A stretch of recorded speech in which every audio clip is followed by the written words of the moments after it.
want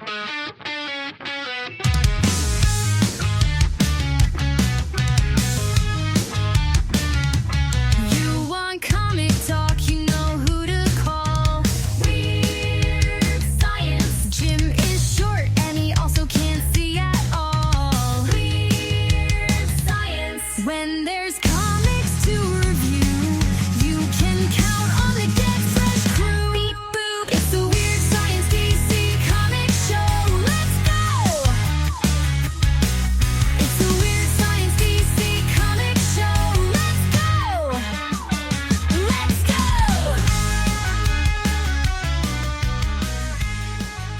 Hello, everybody, and welcome back to the Weird Science DC Comics podcast.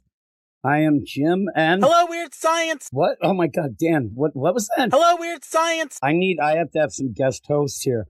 I can barely speak, but you know, if Eric was here, I'd say, Eric, do you believe I don't feel well? No, He doesn't. He doesn't believe it. Really? Are you a good guy? no. Oh my goodness! At least he's honest, right? He's very honest. Oof. Eric's. Oh my goodness! Here we are. We have 2 books again. Another, actually 3, because we will be joined by Gray and or Fear Monarch. I'm not sure. I have not edited anything yet. But for the main books, the main show, it's going to be me and Brad talking about the stellar books, Supergirl and Green Lantern Corps. I'm telling you this right now so that you can just turn it off. Just like, that's bullcrap. That's all there was. Because if you want to listen to more, you can go to our Patreon, patreon.com/weirdscience, and listen to our weekly bonus show, our spotlight of 2 books each and every week that the badasses of the Get Fresh crew, top 2 levels of our Patreon, get to pick on a poll. And they ended up picking pretty much the big books of the week. I think that Brandon with an O has gotten to them, and they're starting to pick the big ones. It is Action Comics 1096 and Emperor Aquaman number 15, though it maybe should have been a number 1 if you're going to change the title. And I talk about this on the Spotlight with Dr. Matt. Marvel drives me nuts. They'll end up, if somebody stubs a toe, they'll have a new number 1. They'll change the title. They'll do all that. It gets really, crazy. But if you don't do it that much, maybe do it. You're changing the title, I guess, to, it's for this new wave, next level stuff. But if you're changing the title, it seems to me that you're trying to get some eyes on it. But without a number 1, I know me, I'd be looking for Emperor Aquaman 1 to 14, get frustrated, and then go off and do whatever. I probably shouldn't say what I'd probably do. Now, you'll probably notice as well, I can barely breathe. I am down here in this basement. It's not the basement. It's that I'm just sick. So if you are tuning in for the first time and you're like, who's this gravelly, sexy voiced man? Well, it's me, but it's not normally like this. I'm not normally as gravelly, but maybe a little more sexy. I don't know. Some other stork will have to be the judge of that. But I have been under the weather for 3 weeks now. This is the longest I've been sick. Do you believe that, Eric? No. He doesn't believe it. He still doesn't. He can hear me talk, barely get the words out, and he still doesn't believe me. Boosh. See? Now he's just throwing it in my face. What the heck? Hello, Weird Science. And now Dan's just pissing me off. But all of this said and done, we have 2 books, as I said. But if you want to get more, and there's other shows as well, please check out our Patreon, patreon.com/Weird Science. I do apologize again for the length of the show. Something you do with the ladies as well, I hear. But it's just what it is. Now, next week, when we get to the end of the show, I'll go through some books that we're going to be doing next week. A lot more books. It's when the next phase comes out. As Espa once sang, it is the next level. So you can look that up, everybody. But we're going to get to this. I want to give a shout out to everybody on the Patreon, including just out of the blue, Jacob, who signed up today. But this is the badass roll call. I don't know if I can get through this. I'm going to try. I would say I'm going to take a deep breath, but I can't. Joe Anello, Edward Hawa, TJ Freeling, Andrew in Belfast. Eric loves you. Eric, do you love me? No. Ay, ay, ay. Don't mention it. David Fink, Jack Halsey, Brandon with an O, influential. Influencer, he is. Nick Ross, Brian Trevitt, Tom Johnson, Dan Smith, yeah, Big Z, The Mark Claire Show, The Annihilator, Ted Probst, I Love Punchline, Stork, Matt, Dr. Eraser, Niels T-Wort, Jason Colby, Sue42 to you and me, Ken Halleck, Comic Boom Rocky, Mark Jager, Ruben. He sent me some things about G. Willow Wilson, writing some like Sounders fan fiction, I think it was. Two Wolf Marv, the Sounders. I think more people know Espa than the Sounders. Matthew Rapier, Simon. He had the week off. He didn't have to record anything. And boy, he was happy about that. He gets so happy, it makes me upset. Luis, Manship, Swanee, Joshua Million, Batman Beyond Mark, B. Mirror, that's Brandon with an E's in Canada. It's Buffalo, Canada. Whoa, I didn't even start it. It did it itself. It already knows. Get that out of here. Doxing his ass in Minnesota. It's Double A-Ron. Shout out to the all-time great Reginald Drinkwater and Rob Lewis. Oh, wait. What a time we're having here. But I'm not going to delay this anymore. I'm not going to have you sit here and listen to Gravel Face McAllister. That's my nickname. That was my radio name in Cleveland back in the 60s. Hey, Gravel Face McAllister coming with you. Next up, we're going to hear a rock block of the Kinks, followed by early Pink Floyd. See, that's why I'm no longer a DJ, because that music stinks. I do like the Kinks. Not a big Pink Floyd fan, though. And I don't do drugs. So that's it. Though I have been drinking Robitussin and made the joke to Matt Razor. And I said, I really think I need to drink the lean, if you remember that. And he's like, oh, man, really? Tanya probably knows the recipe for that. I asked her. She did. There are certain things in life that you shouldn't know. That might be one of them. She's sitting around, what's it called? Cooking in the crock pot cricket. What's a bougie or whatever that shit is. All right. Hello, Weird Science. What an intro. I'm trying to breathe. We're going to be back, though. We have a couple books. Then we'll have Gray and or, I guess it would be Gray or and Fear Monarch. And then I'll be back at the end to wrap it all up in a bow and let you know what we're going to be talking about next week. But we'll get to the books right about now.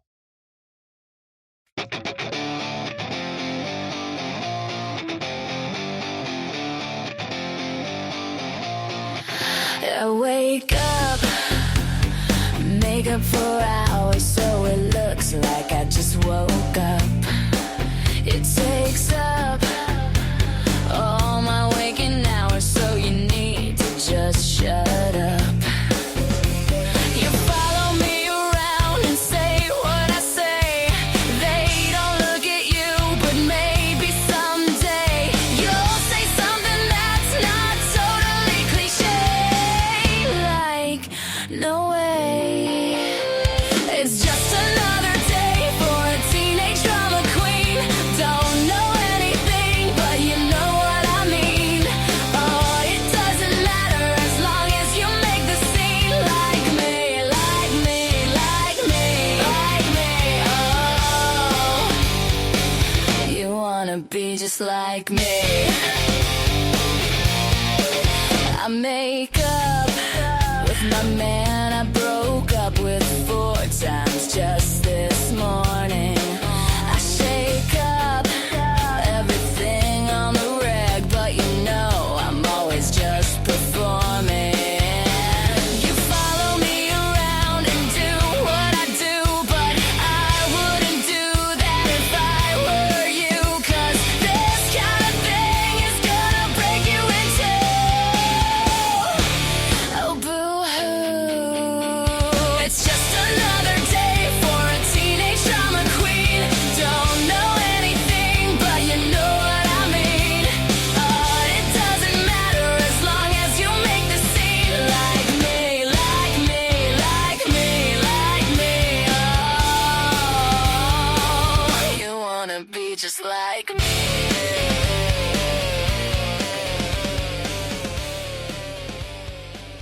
And here we are for the big podcast. Me and Brad. What up, Brad? Hey, Jim. It's just the you and me show again, I guess. Yeah, it's just me and you. 2 books. And a debut of a new song. And a prayer. Yeah, and a song. That was a Sus Records song, but I figured while I was reading the Supergirl issue, I'm like, it fits. That fits in. There wasn't anything sus about it. No, there actually isn't. That's the problem. It's from a band, No Duh is the name of the band. And they don't really get that sus, actually. It's one of the songs and one of the bands that only really play on the dance party because the people on that like it. But in the meantime, I could play some sus songs. We got a bunch. His name, and I have one, It Isn't Gonna Lick Itself. I could play that at the end. That's a bit more sus. That's by the 80s teen pop idol, Nita Cock. But here we are for 2 books. Yeah. You know, such hits on the Sus Records side of things like Penetration. She's the 90s, almost like a Sarah McLachlan kind of thing. Or you have Anita Hardcock. Her granddaughter, Rhoda Hardcock. There's a lot of lore. That's the one thing. The one thing about these Sus Records, there's a lot of ambiguous nonsense lore that people like. Because Anita Hardcock, her granddaughter is Rhoda Hardcock. Anita Hardcock was a 40s kind of like big band singer, but her granddaughter is a country artist, very much like Dolly Parton. But you have Sofonda Cox.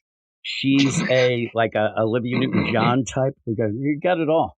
We have it all over there at the Sus Records. But here we are. That's one of the things that has really I found really interesting about that whole Sus Records thing, or even that whole genre of like dirty songs on YouTube. It's like when you first said, "Oh, go take a look." People like invent all this mythology for these people, and like it's wild. I don't know what it is. I don't get it, but people love it. I'm not a Sus Records regular. Sorry, Jim. No, but you're not. I do pop in every once in a while to see when see you'll tell what's me going about down. Something. Yeah. Well, and just like people be like, "Oh, I remember when I saw her on the USO tour in 19 blah blah blah." I'm like, "What is with this?" I just go with it fully too. And you have to. What gets me mad then? There is a lot of lore, and then somebody new will come in and go against the lore, and for some reason it gets me upset. I'm like, how dare you? How dare you go? You're like you're becoming like the Philip Kennedy Johnson of sus songs. It is. Like the idea where I get mad, I'm like, listen, you should know that Don Dingus, the leader of the Canadian heavy metal band from the 80s, Dingus, is the godfather of both Penetration and the No Duh singer Fanitration, who then ended up getting them out of this weird pub. There's a lot of lore. A lot of lore. Half the people have been married. It's all over the place. It is the funny, question is, do you have your own wiki now of people updating it with the lore? Yes, but it was taken down recently. No. It got taken down, though I will tell you as well, that Simon was very impressed. Now 5 entries on Snopes. What? Really? Yeah, because people look up to see if the things are real, which I tell them it isn't. But yeah, there's a lot of crazy shit going on. Yeah, there was Wikipedia. I didn't do it. Somebody else started it, and then somebody took it down, which is not. It's not legit to take it down. Whether or not this stuff is real, it is real in the way that it's out there. But I wasn't even referring to Wikipedia itself, but more like those like fandom wikis where they have, you know what I mean? Like where I'll have to look. I'll have to see. There's some pretty hardcore fans. they get crazy. Hardcore fans of the hardcore songs. There you go. Yeah, there you go. Hard indeed. But I've been sick, so I haven't been able to read many comics and haven't really written many songs. So at the point right now, now that you're tickling my fancy by talking some Sus Records that Eric would never allow, it's actually taking off again now. I had problems at the beginning of the year, the new algorithm and stuff, but now should probably, if things go as planned, just to let people know. I know that not everybody knows Sus Records, but we'll hit 200,000 subscribers probably by the end of next week. So it's getting pretty big. So that's kind of congratulations, sir. Yeah, thank you. Thank you. I also do not partake of the Sus Records, but I'm happy for you. Yes. I would like to say that if you would go and listen to some of the songs and then compare them to some of that other slop that's out there, these nonsense makes me look bad. And like, Yeah. these other. Well, because you actually write. I the write lyrics, the that's things and why. I try to be funny. That's all it is. Yes. Now, right now, the song that's been taking off is I Got My Balls Stuck in my Zipper. That's the one that's taking off. Again, not really How'd dirty. you get the Frank above the beans? Exactly. The beans above the Frank, sorry. There have been fan videos that people have spliced in things from Something About Mary and made their Oh, videos. yeah? Yeah, it's pretty fun. Also, a guy in The beans MMA, above the Frank. used one of the songs, My Disco Balls, used it as his entry music. I'll have to send you the Wait, video what? he sent me. Yeah, he used it as his entry music for a deal. It's a lower level. It's not like the full big thing, but it's Right. like It's not the more UFC or local, whatever, but it's like, thing. But yeah. he used it as his entry music. It's pretty That's fun. hilarious. And he won. I was happy about that. Good for him. But here we are. We have 2 books, but we're talking nonsense. But we're going to Yeah. start. We have Supergirl and Green Lantern Corps. I know that's not going to be everybody's cup of tea. I will No. say, usually what I would think back in the day was, okay, you got these 2 books. Got to make it fun, right? You got to throw. I feel like such shit. I don't know if I can, but I will try. But we will start with Jim, you're a fun Supergirl. time guy. Yeah, real fun time. Ask anybody who's been around me for more than 10 minutes. I will tell you, too, that a lot of people might say that I'm a small guy. Not as small as these credits. These things drive me insane. The Supergirl credits are the worst. I right now, I cannot do it without the magnifying glass thing on my digital reader. It's so ridiculous. And here we go. And also, I realize now, looking at it through this magnifying glass thing, it's making me sick. Supergirl number 11.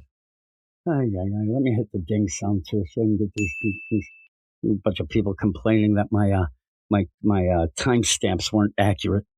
And usually because I'll be like, do I want to put the timestamp before or after the song? Because I want them to listen to the song. It happens sometimes. But it is Supergirl number 11. That is written and art again by Sophie Campbell. Tamara Bonvillain blocked us. I should play the song about her blocking us. We get taken down from YouTube from that. But Tamara Bonvillain colors. Becca Carey letters. And then down at the bottom with my stupid magnifying glass, Jillian Grant, assistant editor. Brittany Holzer, senior editor. We talked about it the last couple issues. This book has had a tone shift. This one, you get to the Weird deal. swerve. Now, you're at issue 11. You've set up what this book is, right? I know you could say, well, it's always, you can course correct at any time. I don't know that this book needed a course. It's weird.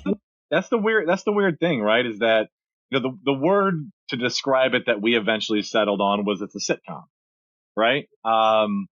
And it was working fine, right? We were enjoying it. You get one-off issues that deal with one little thing of the girls, a little trouble they run into, and then they get out of it, and it's fun and it's lightweight and it's whatever, right? Like we were into it. And then it took this hard swerve for the past couple issues of breaking up the friend group, which we didn't really like as much because it felt, like it was kind of going against what this book the vibes that this book had been going for. But now we do this other course correction where this is now shifted to, it's like this is this is issue 1 of a 6-issue arc. I mean, I don't know if it's actually 6 issues, but it feels like an issue 1 of a 6-issue arc. It's all set up. It's like these big stakes, big dramatic twist. The setup of like huge proportions and everything, and it's just odd. It's like if you're watching a sitcom that all of a sudden shifts into being a 6-issue premium, streaming series. Yeah.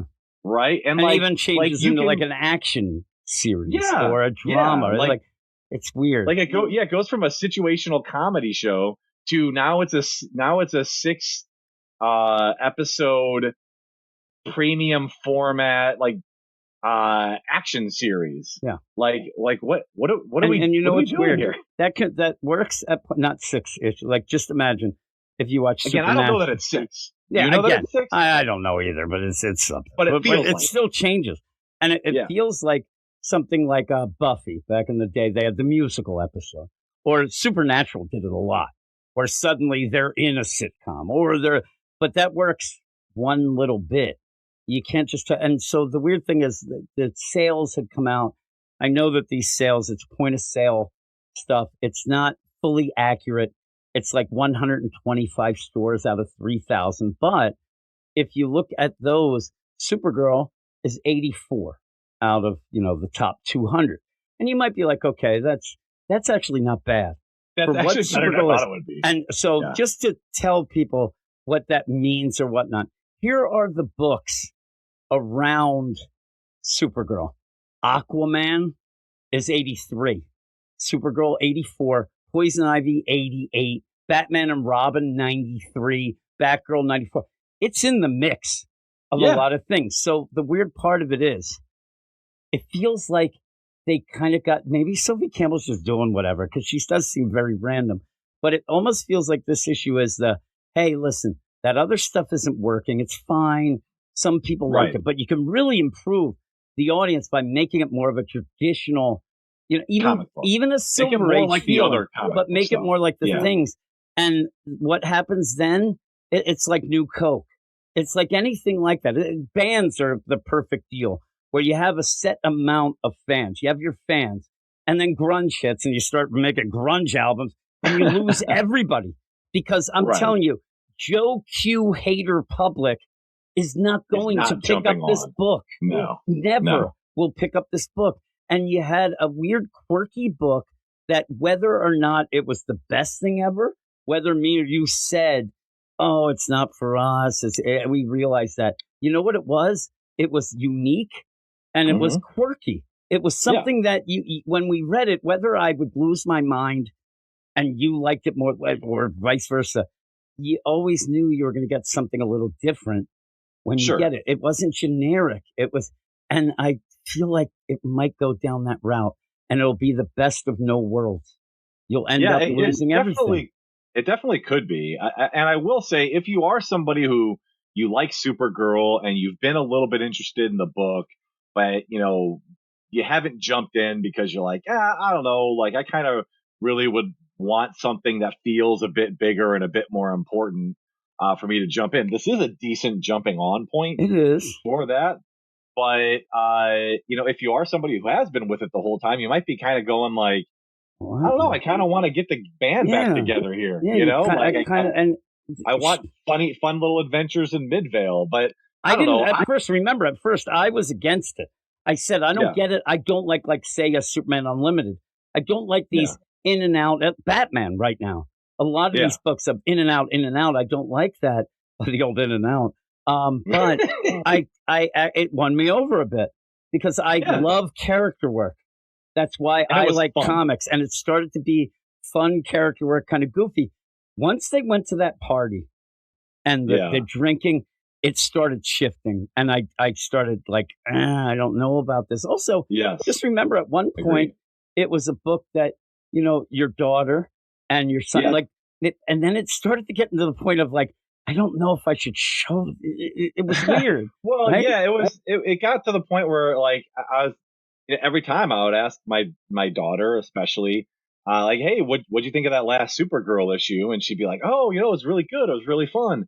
And then we got to basically the band breaking up. And I was like, what'd you think of the last Supergirl issue? She's like, oh, I didn't really like it that much. Yeah.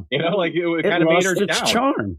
And I think the perfect example of this is she would ask, if it had been a few weeks since the last Supergirl book, she would ask, hey, when's the next one? Did you get the new issue of Supergirl yet?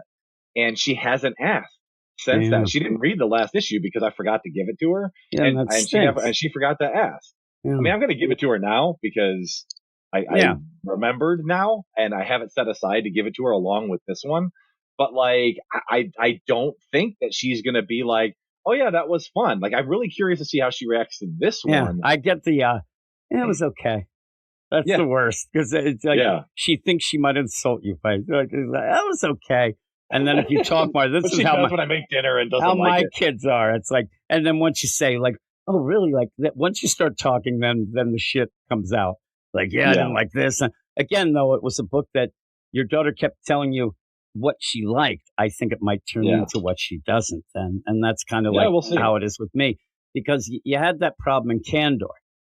And just to point out, too, the cover has Boy Thunder and Connor on it.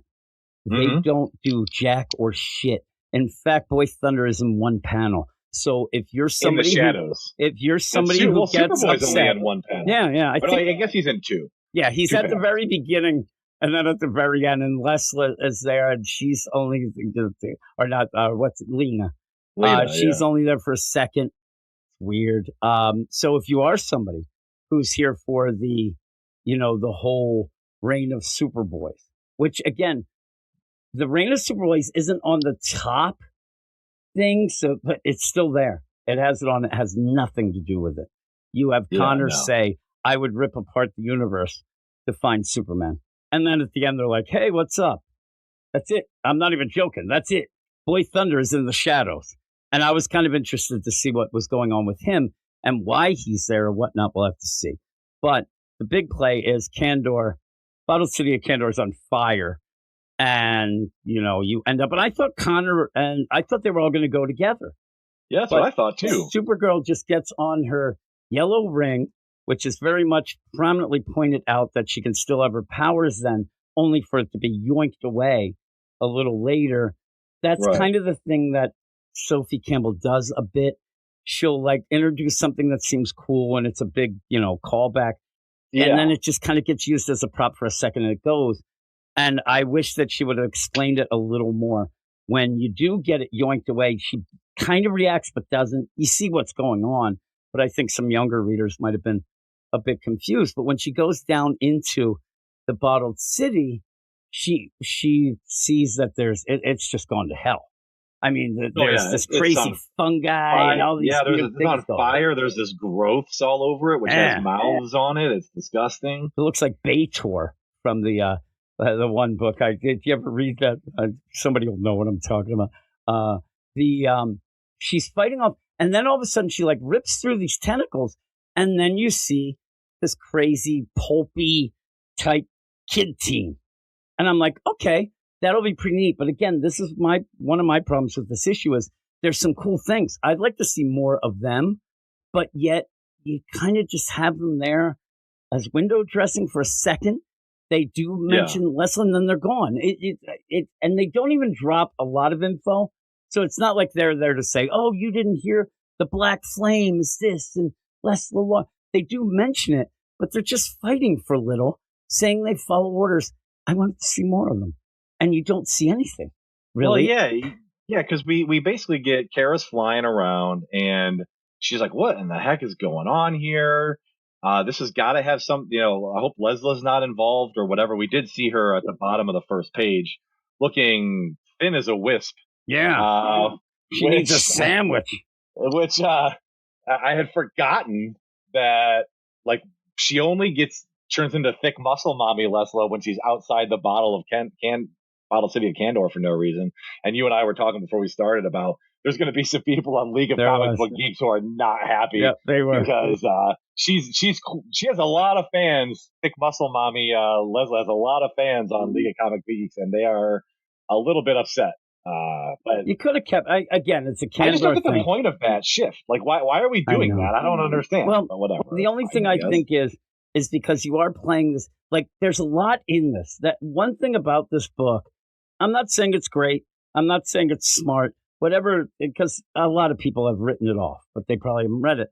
But what Sophie Campbell does is she'll throw like 8 million ideas and concepts in an issue, and you have to kind of sort through them. The idea that the Science Council never told anybody, though it's weird, they never told anybody there's a genetic flaw, that if you leave the bottled city, that you end up where if you stay out too long, you shrink and then die. But then that leads Black Flame to be mad of saying, oh man, they're just trying to keep us in here. They never looked into it. I'd be just mad about the idea that Superman is always sitting on his hands and hasn't done anything. But that actually, in a way, Sophie Campbell has figured out the reason why you can't. If you end up making them embiggen them, there's still Right. going to be a problem because if they go Sure. outside the city, they're going to shrink.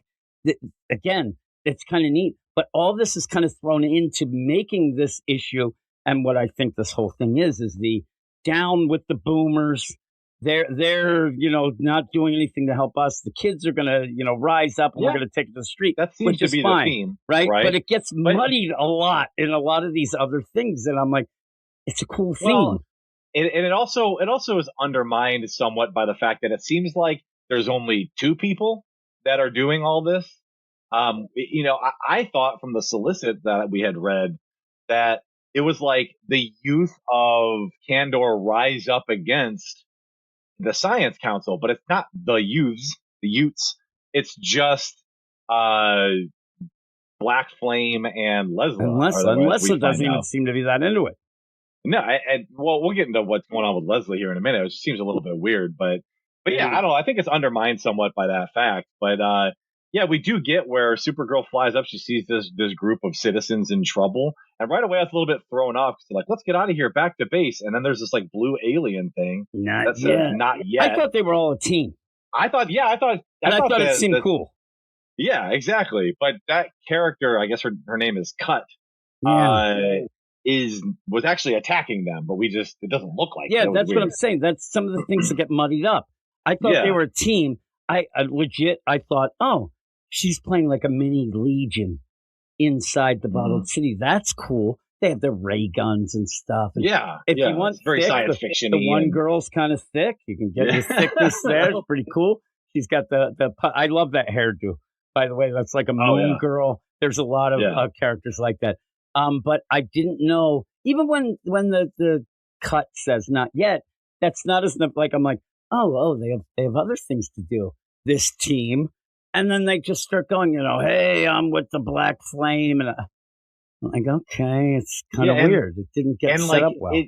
And just in a span of a couple pages, you get a lot thrown at you. You're like, oh, Cal's missing. I need to go find him, but I need to go to Candor. Then you go to Candor, and there's she's flying around. There's like goop everywhere. It's like, oh, you're under attack. Oh, this is Cut. This is Rust. These are the bad. Like you're flinging all over the place. And then mentioning on top of that, I think they're made with less super substance. Right. And then I'm like, why do you think that? Because they don't look anything like each other, and they don't look anything like super substance, which is like a purple goo, like a purple goo stuff. And this looks like the Rust looks like a bioorganic like growth thing, and Cut looks like a metallic thing. Like they don't look at all alike, and they don't look at all like super substance. So that was kind of odd. I mean, it's fine, but it's just like, I don't know. And then they throw kind of there. Cut, Rust, Black Flame, like all thrown at you, all these names, and it's a lot. It's a lot to get started. And then Cut leaves. First of all, by the way, Cut, also one of Eric's lifelong friends. So then you end up where she goes to this girl, like, oh, what's your name? Ryla. I'm okay. Yeah. And then this weird play of, hey, thank you so much. I was out looking for food. And then Supergirl goes, oh, that's okay. Don't thank me. I'll try to get you food. Do you know who these people are? And that's right. Oh, she's Blade Girl. Oh, no, she's Cut. They're both part of Leslie Law's super substance science scout. I'm like, what? Like, what? You have these two, like, there's not been that much time. They're playing the idea that there's been more time since the issues that but it just feels weird. And then like, oh, what about this Black Flame? She goes, oh, she's in charge. I'm like, this girl knows everything. Yeah, like everybody seems to be everybody seems to be tuned into exactly what's going on. And I said Moon Girl, Marvel things, also the other Power Girl. That would be really cool if it was her, because I love her. But says, okay, do you have a reasonably safe place to go? She goes, a bunch of us are holed up. We're safe for now, but we need food and water. Then later, like right away, Kara goes, yeah, I guess that girl was right. The Science Council is holed up. I'm like, no. She was talking about herself at that point, but I get it. But that's the other thing. The Science Council has abandoned everybody. So, but these things are thrown in either at points they're thrown in. So at one point, she's machine gun storytelling, 80 things at once. Right. Then there's other things that she needs to be a little more straightforward with, and she's a little too subtle, which is odd. But the Science Council being holed up and kind of abandoning that's the big thing. That's a huge thing. And it speaks to kind of like the idea of what is Black Flame's motivation here. So she had this cut, was attacking this group of people. Why? Yeah, they were just looking for food. Right. Now, I understand if she's angry at the Science Council or she wants to burn Candor, but like, does she want to kill everybody? Here's the weird thing: like, I don't know. I think that these people, because you do, I think they're part of the Science Council, and you never spelled it out. When she says, and I kind of laughed, "Oh, we're holed up," and then she goes, "She was right. The Science Council is holed up." I'm guessing that those people behind them are Science Council members. But you never. This is what I'm saying about being too subtle. I don't think they are. Yeah, I don't know. They have their ray guns. Random survivors. I'm telling you, they have their ray guns and they have things. But I think so. Why? But why would they have a ray gun in Candor? I don't know. But why Second Amendment there? Why would somebody attack? I think they're being attacked because they might be part of the Science Council. I don't know. I think it's just, I don't know. I don't know. I think they're supposed to be a disposable one-off. Oh, these are just some people that gives you a little action scene. Kara saves the day. What I'm saying is, villains and lets you know Kara what's going on. says, "Hey, Ryla, are you okay? Do you have some place to go?" "Yeah, we're holed up." And then when she sees the Science Council, she goes, "Ryla was right. The council really did just hole up." Yeah. Like, she never said. I mean, it could be. It's weird. Also, I know it's just a sun, but the Science Council symbol is the Boy Thunder symbol as well on his uniform, which is kind of odd.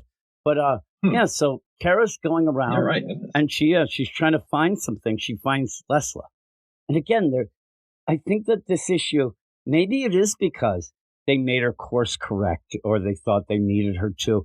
But it feels like she's not as into this. It feels like at point she's just like, "I'm going to give you this information, and then we'll move on to some things I'm interested in." But I think there's some missing connective tissue.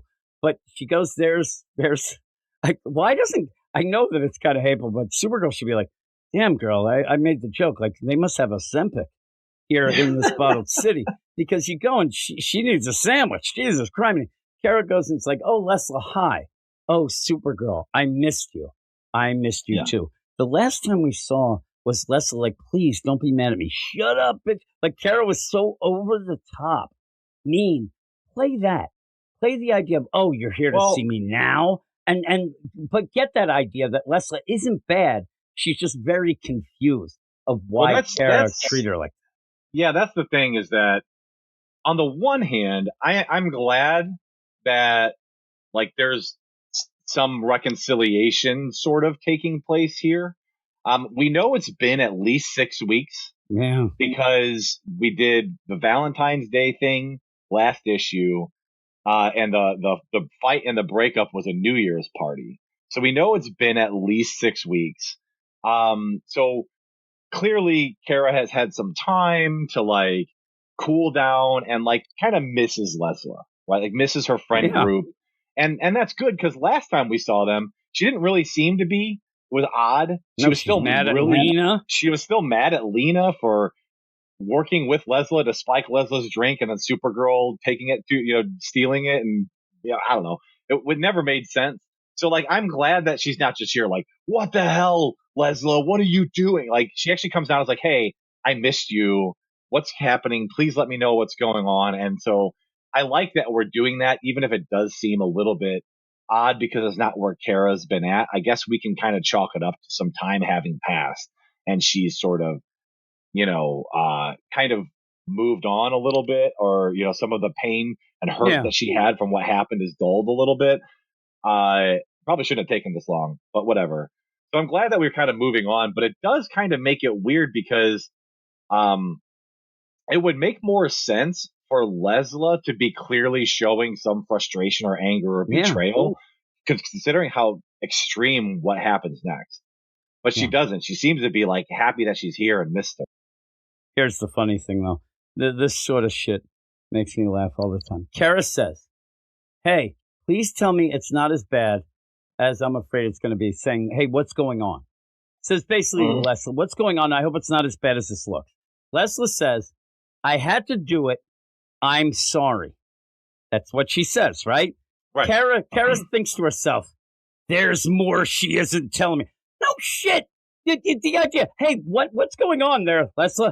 Hey, I had to do it. I'm sorry. And she goes, there's more. She isn't telling me. She seems. I'm like, no, come on. She said one sentence. So then you get on. She kind of like, oh, is this something to do with the genetic anomaly? Like, again, that's what I'm saying. Everything is this weird, like, I'm going to force this in, but never really explain much to make it fit well. Oh yeah, the second that she was like, she even said it before after she encountered, what's her face, Raya, yeah. or whatever her name is, Ryla. She's like, I know that the mutation has got to be part of this. I'm like, why are we jumping to that conclusion when you see like growth monsters running around, and then you're like, oh, this has got to be that genetic anomaly. Never mentioned the super goo. Right. And again, Leslie's big thing was, why did she jump to that conclusion? This has got to be because of that genetic anomaly. It's just because that's what you want it to be about, but it doesn't make any sense. That's what I'm saying. And it's the jump to conclusion and be right. Yes. And so Leslie has more to her than that. The idea, like we said, she could be upset at Kara saying, I just wanted to learn things. And, I thought you were my friend. And one little thing went wrong and you completely flipped out. But also her parents were assholes to her. She thought that nobody took her seriously. And then it kind of just devolves to, oh, that anomaly. And again, I don't think that Sophie wants Leslie to be bad. So she just has her say, I don't really want to do this. And then just have I didn't have a choice. Yeah, but what's the deal with that? And I'm sure we'll see more of it. But you kind of need it. And so then, even then, you end up where Black Flame comes in and starts talking shit. And, hey, cool, she does. So she's, going, hey, you like the Science Council? They're a bunch of assholes. It pretty much keeps being reiterated. Science Councils, those boomers, they knew of this. They're using it to keep us contained here. They don't do shit about shit, and we're sick of it. We're taking it to the streets. So we don't need the Science Council. Leslie, you don't need Supergirl. That seems to be she's really big, and it is Leslie's cousin. So she's like, "You're obsessed with." I wasn't obsessed, but it's just back and forth. And then Leslie goes yoink and grabs the ring, grabs the yellow ring from Kara, so Kara won't have powers. And then Black Flame and Kara just beat the shit out of each other. Oh my god! Yeah, and just like this fight scene it's bloody, brutal, and brutal. It is. Yeah, and so. Like Black Flame will say, I don't need powers to beat you up. I'm like, you kind of have to have her not that power. And then Kara's like, well, I don't need powers either. And then say, Leslie, don't do this. But Leslie's just like, you see already, too, that I think that Sophie Campbell wants to go with that. Leslie is a follower. Right, yes. She needs friends. But play that idea that the only reason she's even dealing with Black Flame is because she got sent back into the bottled city. She felt like Kara didn't like her anymore and needed somebody, and Black Flame took advantage because anytime, it's the classic. Anytime Kara will say, Leslie, you don't need to do this, Leslie won't answer. Black Flame will answer for her. She doesn't need you, and that shows. She'll just follow, and every time you see her, she's about to cry. And so it just goes back and forth, back and forth, back and forth, but I want something to happen that shows me, like, what's going on. But by the end of this fight, they are like, pieces of raw meat. I'm telling you. It's a brutal fight. I have had my nose broken 6 times. Right? I know at least Black Flame. Sport. Black Flame has one at least because her nose is complete. That's what had that crazy lump. It's the worst. But she is screwed. Yeah, this hockey is brutal. And I'll tell you, half of those were me headbutting people and stuff, stupid shit like that. But yeah, they're just going back and forth. They start off with decking each other, and then she boots Kara right in the face. Kara tackles. Then she gets like this weird. She does like this. Flamebird does this. Not Flamebird. Black Flame. Yeah, it does the like this MMA reversal twist. Gets her in a headlock, and then Kara does like a counter reversal, and then flips up, and that's where she breaks her nose. Just kicks her right in the face, brutal. Smashes her face in the ground, and like so hard the ground cracks. Wow. Like, oh, it's brutal. But then it gets even worse because she pulls a Black Flame pulls out a Vibro knife. knife or something like that Yeah. from Star Wars. Yeah. Stabs her right in the gut. Stabs Kara first in the leg, then in the gut. And this is where it gets a little extreme to the point where, like, I get that that Leslie's a follower. That's what we're doing. Like, she's just gonna stand. I think She would have stepped in. she would have stepped in and said something because she loves Supergirl. Yeah. And Supergirl gets like shanked in the gut twice. Like, I don't know. She should be dying. Yeah. Even after the first stab, she should be dying. Like, this is bad. It's a brutal. I mean, it's as like brutal of a fight scene as you're gonna find in a superhero book. And period. it's in Supergirl. And it's in the a book that Supergirl was kind of an all sitcom book. ages thing. Yeah. And yeah, that's the other thing. There's blood everywhere. Oh yeah. And then Kara finally says, Leslie, don't let this happen. Black Flame doesn't listen. She's basically saying, we're going to kill the Science Council, which again includes their parents, but says, either they're going to starve to death or when they step out, we're going to kill them. We don't care. It's like, whatevs. And then us young upstarts will take things from there. And says Leslie is smart enough. She will figure out the cure to the busted gene in no time. Then we'll leave this boring city behind. Now, you keep getting that idea of, well, then why didn't you just do that? Well, why did you have to do this many other things except that Black Flame is completely psychotic and just wants to cause problems? Yeah. But in that, you would hope that Les would say anything. And she finally says, Zora, don't. And then Zora's like, oh, it's okay. She can fly, which she can't because she doesn't have the ring. And she gets dropped off this platform. It's like Bespin.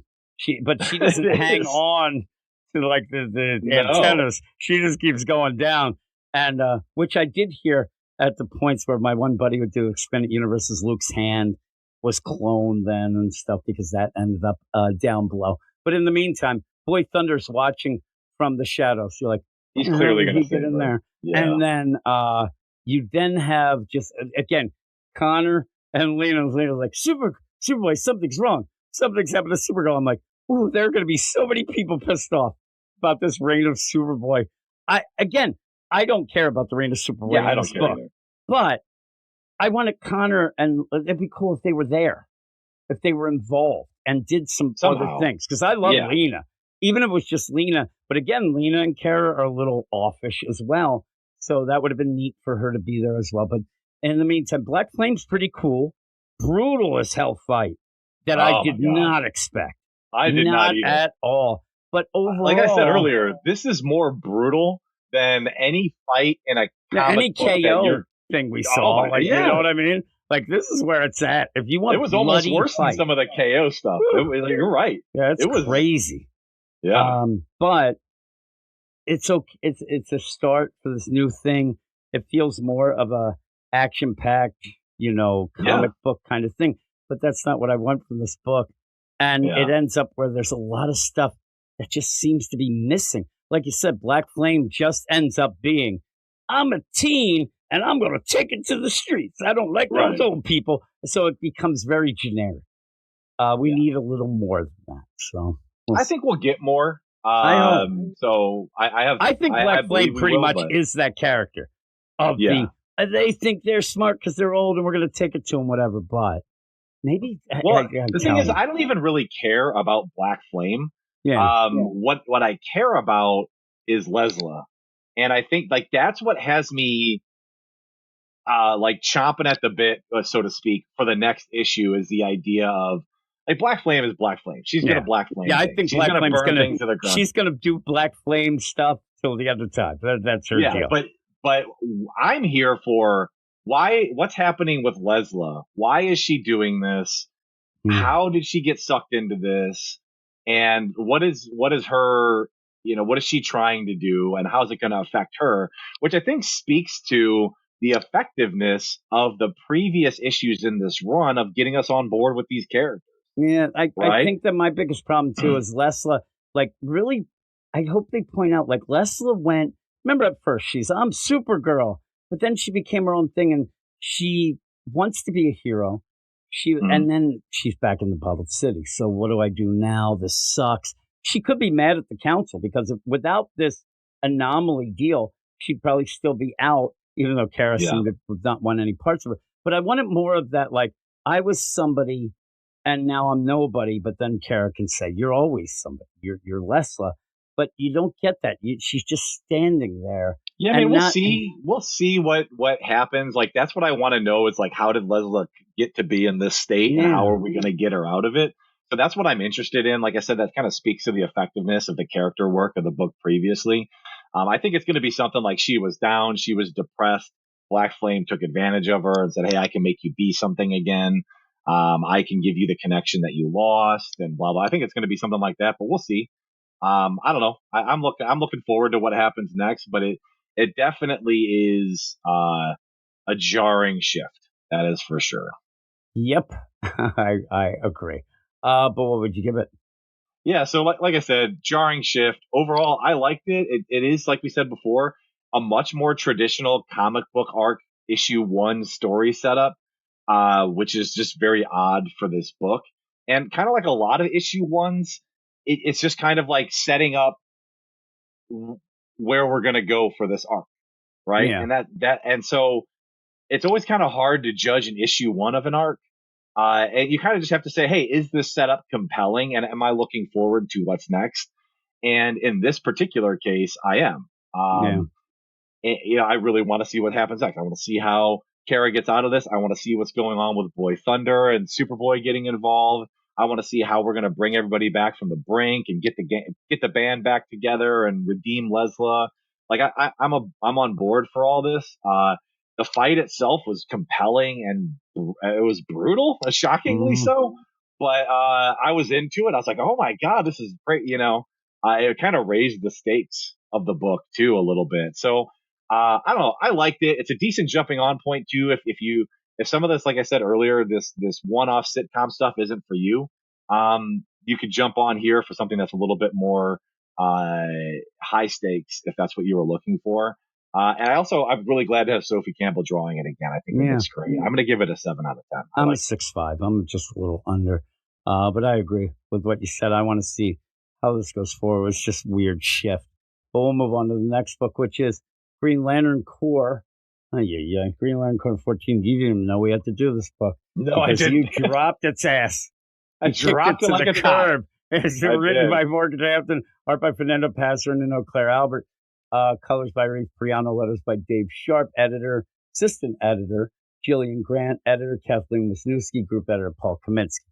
So what we're going to go forward with is Guy. I love Guy.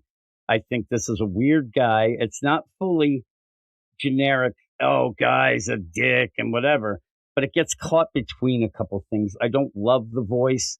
But I don't love it, but it's better than I expected Morgan Hampton to do with it. Yeah, I think its success for me comes from low expectations. Maybe I thought he was going to do basic bitch guy, and it's obnoxious jackass, thinks he's better than everybody, and we don't get that, much to my surprise. Now, it's not my favorite guy ever, and it's not even it's not even as good as the guy that we got when Jeremy Adams was on the book at the beginning, but it's better than I thought it was. Afraid it was. And so what has happened is, because Guy, now they claim in this, they want to desperately tie it into KO. The idea of, hey, when he went to KO, he came back, he had this alpha energy, and that is able to, where he can see and sense the entities as babies. You didn't need to tie that into KO. It seemed like it had already been a thing separate, but that's what they want to do. Whatever. It's fine. Yeah, I don't have an issue with it. It's a reason. It's fine. It's retroactively placed in, which is odd to me, but it's fine. It is a little odd. But what throws me off is that, well, first of all, we get this art of Narf is coming in to go get Guy and say, hey, Jessica Cruz wants to see you, right? We get this insane wall of text that I don't think was necessary at all. It's catching it. Again, it wants to be a jumping on point. And there's a lot of bullshit that happened. And when you read this text, It's narration boxes letting you know what has happened, and you realize, oh, this book has been bullshit. Like, Yeah. that's it. The text that I'm reading is why you dropped the book. Is what I get. It's like that bad. It's like none of this makes sense. You didn't need to do it. No, And what's funny is there's some enjoyment to be had from what we're seeing in the art, because it's a Church of Guy. It's a Like, Church of there's Guy in the Alpha. Now that's the other thing, though. This shit has been built quick. Well, but that's kind of the problem that I have with this setup, is that the last we saw, Guy was like, "Oh shit, I can see the baby entities all around me. Yeah, that's it. so weird."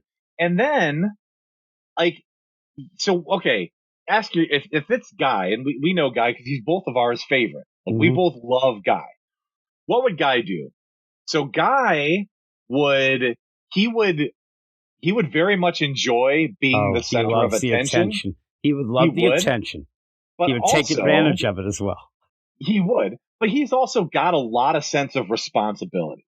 So he would say, I have a connection to these baby entities. We got to go out and do something. We've got to go out and find them. You need to put me in charge. He would be he would be a bit of a jackass about it, but with the right motivation. But instead, what throws me off is instead of doing any of that, he sets up a church to himself and then just sits around and does nothing. And they're all like, you don't see that there's people around him. And this is where I think the problem with this is. You have a setup that if you're going to use it, it could be hilarious. Like, and I love when Guy does really wacky shit. So when you have Jessica's been trying to get a hold of him.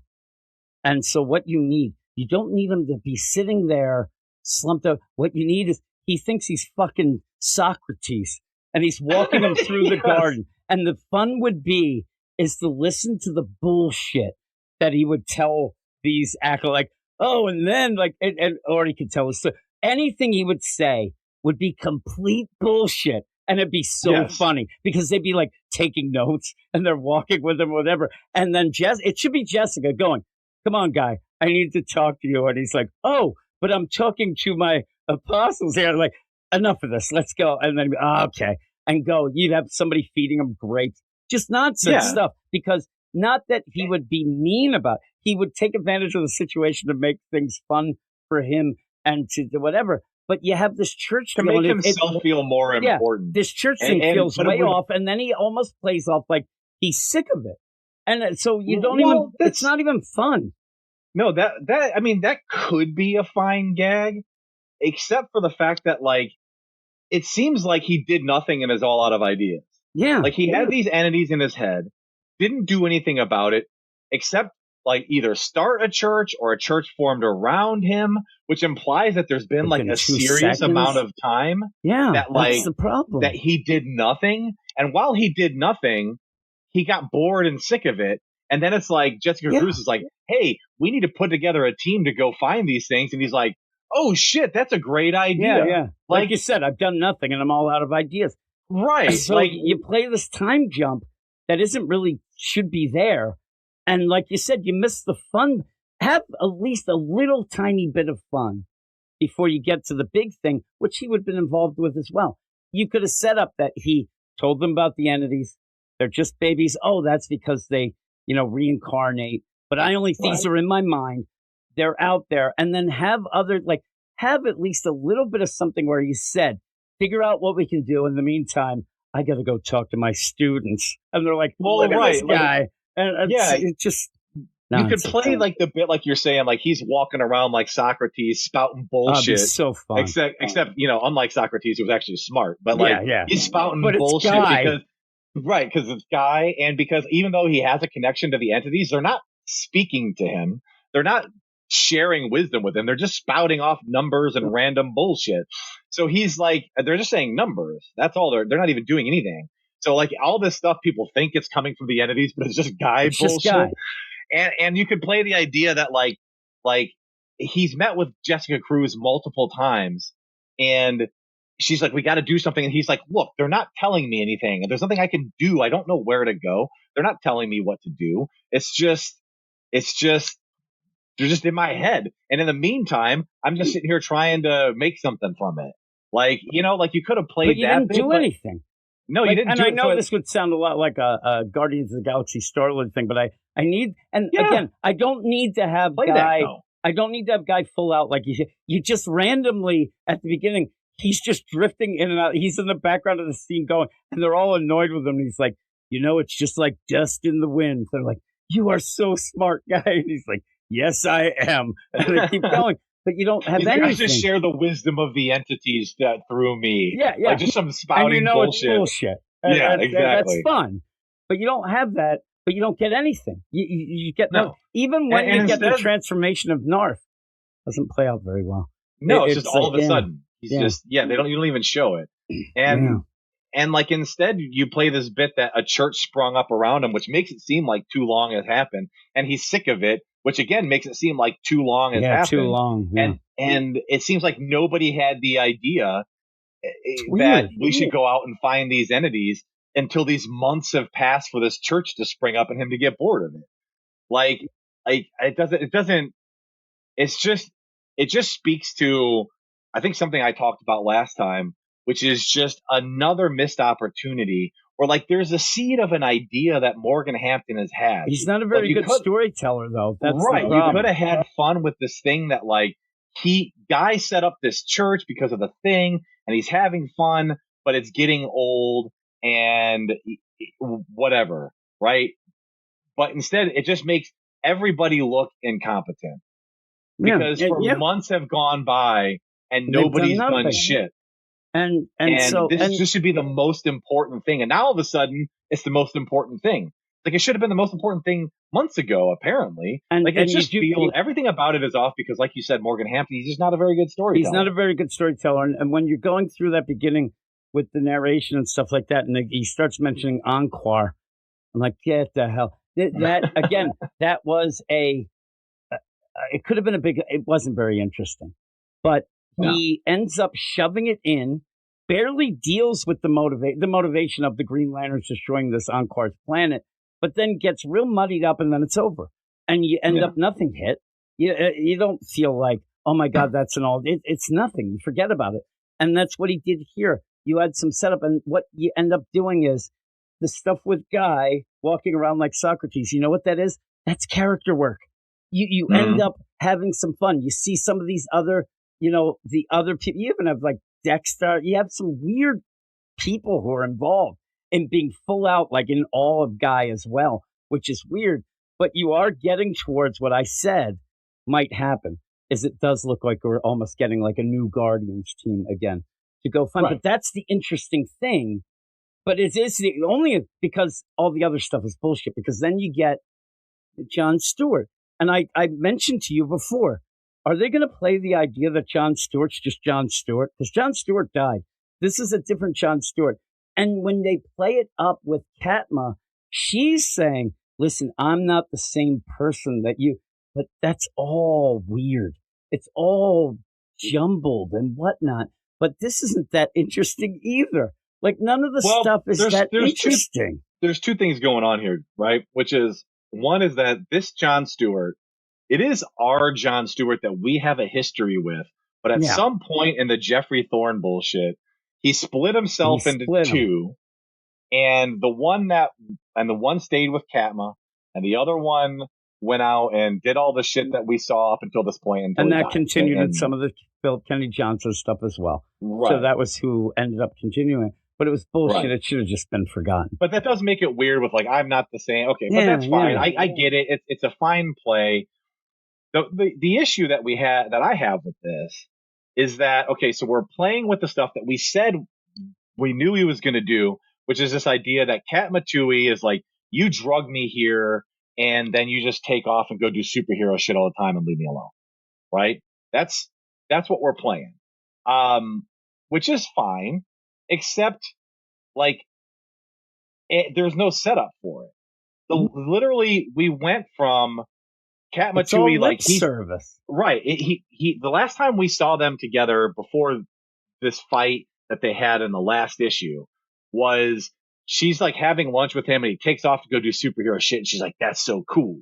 She was like into it. Like, oh man, She's like, that's hot, right? Like, and then she's all like, horned up for him in his Green Lantern uniform. But then all of a sudden it's just like, oh, apparently they've been having issues this whole time and we didn't see it. But so we're going to see it now. And it doesn't really land because of that. And so now they're going to go off. She's like, hey, I want to go to Koragar, my home planet. And that'll make me feel more grounded and maybe we can reconnect. He goes, of And course, that's baby. what it is. Well, and I'll even say the idea with Katma, she was just thrown aside. And it almost feels like a lot of people in a Morgan Hampton story, they're just props because we had fatality. We just had fatality in the Encore story. And that felt weird. You set something up that you never resolved. Hey, you're going to have to go and say sorry to everybody. Go door to door. Then I will show you your planet in the dark sector, all that stuff. I think that just got shoved aside. Oh yeah, that's all gone. Yeah, now. She's a compassion lantern, and that's that. Yeah, her arc and is now complete. she's a compassion lantern, which like it erases Indigo tribe. everything he tries to set up. He doesn't, and then when you get to it, it just dissolves, and that's just what it felt like. This book is weird because she goes, "I want to go back to Koragar." Okay, baby, I'll take you there. Then you turn, there's a map, and I was like, "What is this?" It's such a weird book the way it's laid out. I love maps. I love them. And I'm looking at it, I'm like, it's okay. But the idea of the whole thing, I'm like, where did this come from? Like, what the hell is this book? It does feel like, even with Morgan Hampton's writing, it's like shit just thrown together. Very weird. But I'm like, okay, a map. Then you go and you end up in the Precinct Prime and the Office Corps leader cruising. Yeah. And this is the thing. When Guy comes in and everybody's following him, this is what I needed before, where he's just walking around spouting nonsense and everybody's enthralled. Like what Guy wants, you said, he needs to have that verification that he means something. He was always second fit, even as a Green Lantern. The ring went right by him, went to Hal. So he needs something to give him that oomph of I'm important. He thinks he is. He knows he is, but he loves when other people are able to see it. They should play this up so much where he's talking very philosophically, but still Guy. Like just a dumbass for like a sixth grade poetry nonsense. Right, exactly, yes. And so he comes in, but then you're looking like Celia Sox is there. And it's just almost like a weird fan servicey bunch of followers, which is odd. But what you need to do is get all those new recruits, then they can say that he's, tainting the minds of the youth, just like Socrates. But he comes in and they're like, oh, and again, this one entity is just spouting numbers. He's not really getting anything but that. And then you have Zillia say, a prophet's feet should never touch the ground. Not that funny, but that's the direction you should have went with. And then you end up where, oh, hey, all sight. He's like, you don't have to call me that. I'm sick of this bullshit. And that's the punchline to a joke you never set up. Right. And it just plays off weird and says, hey, Narf tells me he needs something. Oh, yeah. With you and these entities, we're going to go around. Then you have like a list of there's a lot of weird things in this. There's a lot of things that they seem to want to, they think you need this info. It's because Morgan Hampton isn't doing his job of telling the story. But they're like, we're going to go find them. They're in this reincarnated state. We know they're in trouble. So we need you to go and we need to find out where it would be. And then he says 3601 because that's what the one entity just said. What about all the other numbers that he's been saying the whole time? But in the meantime, he's like, yeah, we're going to do this. But that's where we're going to get a team. That's another thing that's real cool. I'm telling you, in manga, I love a fashion show. It's the best where they're like, oh, we got to come up with a costume. I even like it in regular comics, but team picking is so cool. It's so fun. It's one of my favorite It's things. one of the best things. It's so fun. Like in a heist movie where they're getting the team together. You son of a bitch, I'm in. Like I love that stuff. Yeah, it's the best. And he doesn't have fun with it.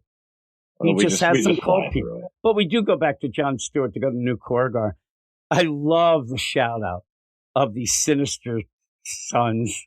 It's like, oh my God. I'm like, these guys, they disappeared, but maybe they never will because it's like, yeah, things are better since you have those Sinister Sons taking Oh on yeah. Life is great on New Korrigar. Yeah, New ever Korrigar, since they love it. Ever since the Sinister The Sons took Sin over. Sons. I'm like, really? Those are the guys? But hey, go for it. That's awesome. And then and again, this feels, in my mind, it's a weird play. It feels like Morgan Hampton's like, man, since Jeremy Adams left the book, people are starting to bitch and moan. Like, I thought they liked me as well, but they like Jeremy Adams. So I'm just going to throw random wrestling into this issue. I'm like, it's not working. Coming up dude. wrestling lately. Yeah, like it's not working. You get like a Hulk Hogan guy.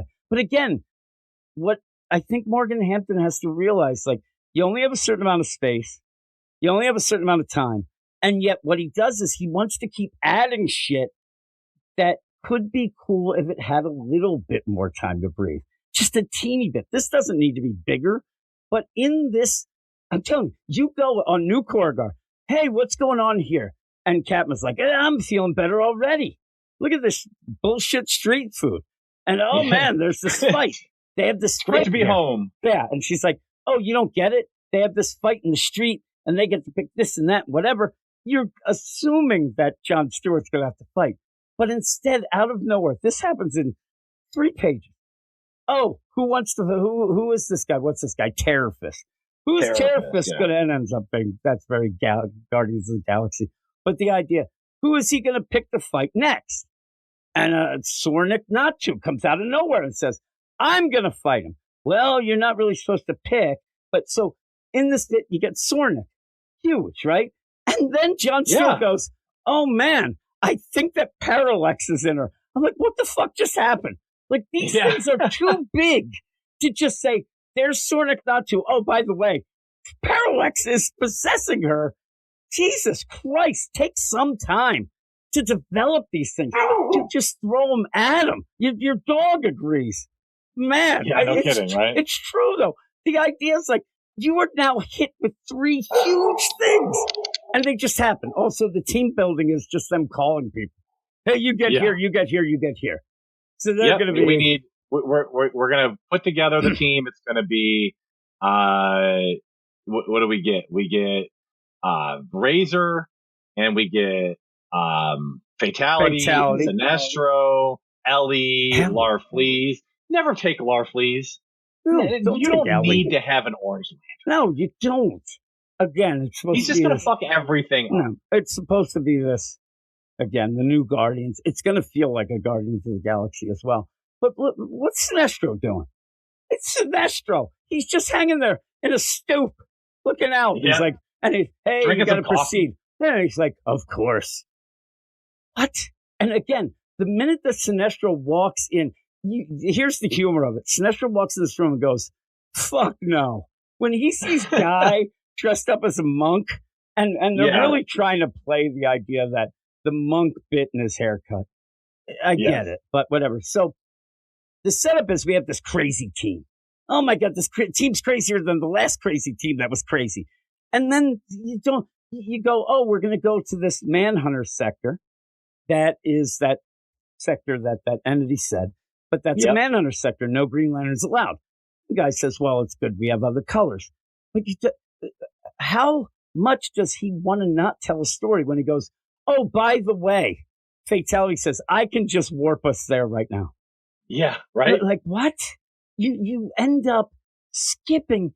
You skip so many things in this issue to just say, this is happening. And I thought when I was reading it, this is one of those, and this happens issues again, where that's all you can keep saying.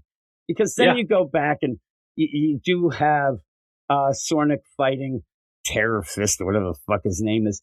And she's just like, not even scared. You're going to be afraid. No, you will be. John out of nowhere goes, holy shit, it's Parallax. What? What is going on here? And she just completely destroys them. And she is being possessed. And then John's like, I'm getting involved. You end up where Sornik with, now we see Parallax Entity. You are going to fight me now, bitch. And then John goes, and it looks great. That last page of John at least looks great. But again, so cool. At the end of this issue, from the start to the beginning, one of the biggest things in it would be for me to say to somebody, oh, you got to read this. Parallax takes over Jon Stewart. And you're thinking, holy shit. Yeah, What's the should setup be of that? huge. That must be humongous. Like, what has this been? Like a 6-issue arc already? Oh, no. That just came because he went to take Kat Matui back to New Korgar that Sin Sons has made pretty good. They get involved in street fighting out of nowhere, out of this crowd. Sorna comes out. She starts fighting Terror Fist, but she's possessed by the Parallax entity. Get the fuck out. Like, these things Just are all, insane. like, the idea that you have made something huge feel so stupidly small is just pathetic. And then John, this is great, because he says, why don't you possess me? And like, oh, this is great, whatever. So then you go back to the stupid guy and company, and they get taken to Sector 3601 Biot, and the planet Biot's supposed to be destroyed. The big joke here is, why would robots rebuild their planet? This guy's a hoot, right? I love the idea. Has anybody ever said to Morgan Hampton that he's funny? Because he's not. And he needs a lot of help to develop a story and develop something these to make us ideas care. into a story. Yeah, he might be an idea guy, but on the page, things are boom, boom, boom, boom, boom, boom, boom. Nothing set up, so by the end, you don't give a shit. You can't. Yeah. You don't even know what the deal is. I mean, the idea that this guy thinks that you don't end this issue with Jon Stewart being possessed by Parallax right? blows my fucking mind.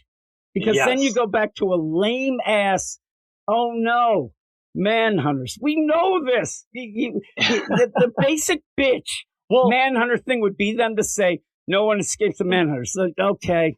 No man escapes the Manhunters, right. But it's even worse with this Manhunter thing, because it's like, oh no, look at their eyes. Can't you see? They're possessed by compassion. Like, what does that even mean? No. What does that even mean? And how are they acting any different? Are they crying? To me, they're like, you have entered forbidden space, prepare to die, no man escapes the Manhunters.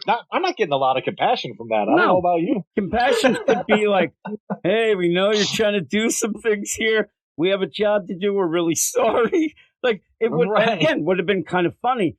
No, I don't see any compassion. And where do you get that? Then you see the entity there.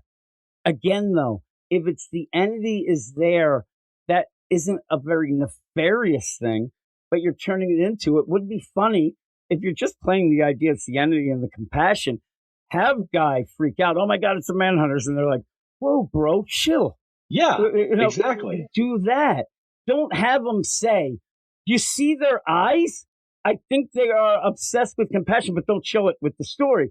Instead, have at least if you're going to make this the cliffhanger, which is so fucking stupid, but at least by the end, make us think like, what the fuck's up with these Manhunters? Like, they come in and they're like, oh, we're glad to see you. You know, no one escapes the Manhunters and a tea party. You know, something like that. Like something like that. Like, you start with the like phrase. That, yes. You know, no man escapes. No man escapes a Manhunter hug. Yeah, yes, exactly. That would be the best. And they're like, what the fuck? Like, guys like, oh my God. And now guy really thinks that he's this religious, spiritual leader. Look at me. I changed him. Again, I would love it if you did go with that play that we said. Now you go to the Manhunters. They are with compassion. They start, a couple of them start following guy. At the end, he has like this entourage of 1 million people. But you don't do any of that. No. It's really bad. And will the merciless Manhunters bleed compassion dry? What does that mean? I don't know. I don't know. And that's part of the issue, is that, or part of the problem is that, like, this could be a good enough start to, or set up for a scavenger hunt. Shit. Right? Like, yeah, we got to go find the entities. We put a team together. At the end, John gets possessed by Parallax, but it seems kind of weird that takes place in a completely separate story. That's not part of the team that's looking for them, but whatever. But instead of this being like, it's executed poorly, and it feels like we're doing the whole emotional spectrum is wonky thing again, which we just did. We always do. We just that's all we've been doing. Like, can't we just, I don't know, Like, oh no, all these people are becoming possessed with emotions again. Look, Saronic Natu got possessed with fear again. Like, why are we doing this again? We just did this. Yeah. So we're starting this new big arc, and it already feels like a rehash. Yeah. It already feels like a rehash. You need and to that's get very to a point frustrating. with this Green Lantern stuff, because it's been so wonky, and the emotional spectrum and the gods, all this nonsense, that you need to have just a straight up, hey, we're going to go and we're going to do some Green Lantern adventures, and maybe back to basic stuff. But it's a shame. The art's okay. But The art's good. what The would art's you good. give it? I will say we've done a lot of complaining. It is better than the book has been. I think I've been scoring it like 2 out of 10s and Yeah. 3, whatever. Mine's So it's a little definitely better, but not it's great. definitely it's not great. It's definitely better. And like I said, this could be a good setup to a scavenger hunt arc, but it just flops in the execution. Maybe he'll get it back on track. Maybe now that the quest has begun, we'll have some more fun with it. I don't have a whole lot of hope for it, but we'll see. But overall, this issue's not bad, and it looks pretty good. So I'm going to give it a 5.5 out of 10. I'm going to give it a 4. It could get better, but boy, things just happen. They should be given a little more space. He's not into that. He's into dumping info and then moving on to the next thing, and nothing really feels right. But we'll see how it goes. But we're going to get going. With that, I think we are going off now to Gray, possibly with Fear Monarch, to talk about Bleeding Hearts, or Dennis Camp book. He's not sure. I don't know if you saw in the Slack, but Fear Monarch is in the middle of moving, and so he might be doing that this weekend. I don't know. Oh, Gray said that something. sucks. Maybe I'll even bite the bullet. Maybe I'll tell Gray I'll do it with him, but I don't know about that. Dennis Camp, screw that. You and a But, Denny's Camp yeah, book? so Oh. at least we'll come back. It might just be Gray talking on his own, but we'll do that. And then I'll be back at the end to tell everybody what we're doing. Next week, there's more books. We're back to having more books because there's not a lot of books coming out now. But thanks, Brad, for joining me as always. And we'll move on to Dennis Camp. Here we are again. Hello, everybody. This is Gray from Wakazashi's Tea House over in Japan. Crazy, crazy weekend, but I'm not going to go into that here. I'm joined by, who is it? Sea Guy himself, Fear Monarch. How you doing, man? I'm Sea Guy, and I'm over here in America. Or maybe it's Australia. Oh, my God. We are doing Bleeding Hearts, aren't we? We are back for a Vertigo. DC Comics Vertigo's big new releases. Bleeding Hearts issue 2, written by Dennis Camp, everyone's favourite writer right now. Especially Rob Liefeld, is that right? I believe so. I don't know. I think he was trolling with that post. But anyway, we were debating how to call it. Well, I was. The artist, which I want to get his name right because I love the art in this, man. Stippen or Stipen or Stephen, it could be Morian. He's on art. Colours by Matt Hollingsworth. Letters Hassan Ottomani El Haou. I just want to kind of chant that for some reason. Edited by, the associate editor is Matthew Levine, and Chris Conroy is executive editor. There we go. Phil, you're going to have to help me. I'm struggling this morning, as you know. So let's jump into this issue 2. First of all, what do you think about the cover? I do like this cover. It's pretty cool. Yeah, I was going to say, before we jump in, I will give it a couple of points. You got the little tiny Run DMC guy in the corner, so that's kind of cool. Oh yeah, I hadn't even seen that. It's my mic is blocking that part of the screen. Rum DMC. He looks like he's got long hair and a headband as well, doesn't he? Yeah, and the guy above him looks kind of like a missing link. Yeah, he does. The art, like, it's kind of weird, cartoony, grotesque European style. I do like it, I've got to say. I was talking to you before we started recording. The colours as well. The colours are great in this, and we do get proper onomatopoeia, don't we? Look at these. Yeah, they are on the page. Lub-dub. I thought, is he getting loved up? No, lub-dub. That's the sound apparently of this zombie's beating heart, which is the whole premise of this series, isn't it? It's a zombie with a heart, and is he going to kill this woman? That's how we ended last issue. It was like a big cliffhanger. He finds her in a bathroom in this house. She's got a gun. She's drawn it. She's going to shoot him, is she? That's it. Yeah, That's how it starts. It's interesting because we kind of stop on that cliffhanger where, he's walking in and she's got the gun on him. But given the slight twist, I feel like you could have also just ended on this next part where he apparently smacks her or something. And That surprised me, that panel. Yeah. So that would have been a good cliffhanger, honestly, instead of him just wandering into the room. Yeah, that would have been cool. Like the second page here, any one of those panels, the second panel where it's like he's approaching her. You can see a close up of his eyes, looking really scary, like he's going to kill her. Yeah, Yeah, he does knock. He gives her a KO, doesn't he? He knocks her out, man. yeah. I wasn't even sure why. Yeah, so about I you? mean, it's pretty. It gets revealed not too much later. He's just taking her somewhere else. But I mean, they were sitting in a closet. It brings up more questions than it answers. They were hiding in a closet. They were kind of safe. How did he get her past Chubby, his buddy there? So Yeah, that's it. I guess that's why he does it. Is that what you reckon? Yeah. So it's a mother and it's I think it's a daughter, isn't it? Rabbit, a little Yeah. girl who she's protecting. We get their backstory in this issue pretty much. But yeah, he knocks her out, and then we go get a flashback, and we see her giving birth to her daughter, which she calls a rabbit. Like you do. like you do. What I mean, a it's great name. apocalypse. Anything goes, I guess. That's it. Yeah, exactly. There's not that much like exposition. It's just we get an idea that they've been surviving for quite a while, haven't they? And she's pregnant, of course. She gives birth in a car. They're trying to keep it quiet somehow. She manages not to scream her head off, which is very, very interesting. I don't know how she did that. Apparently by contorting all the art. There's a bit of a weird panel here, isn't it? We were talking about it before we start recording. I wasn't sure, like, what is the artist, Morian? What's he trying to show here? But anyway, gives birth. It's a little baby. She calls it Rabbit, and at the bottom of the page, it's like, we are bringing life into a dead world. So, Mouse Pokehead, long name, is carrying her off to safety, but she's still kind of groggy and unconscious, so she's just hallucinating that it's, what was his name, Solomon or something?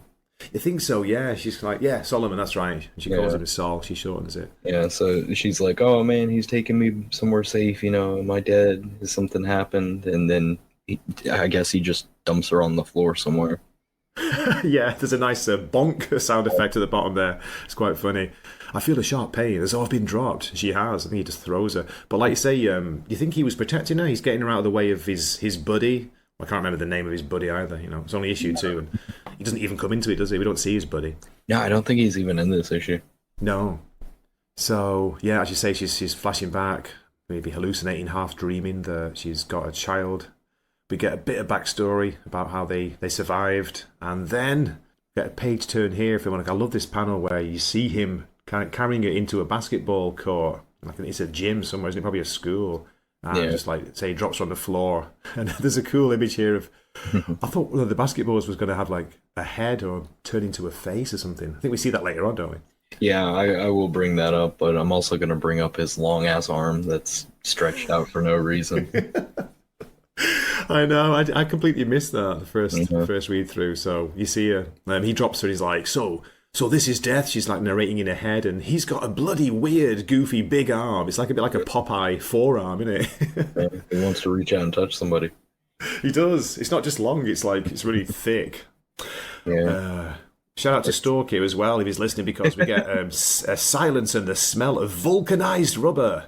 I fail to understand why I should care to induce my mother to purchase falsified patents. Fascinating, Captain. Yeah, we get like a whole page of her just kind of monologuing about if she thinks that she's dead, and then she wakes up and realizes she's not dead, and then she goes through, standard procedure like you would. Like, did I get bitten?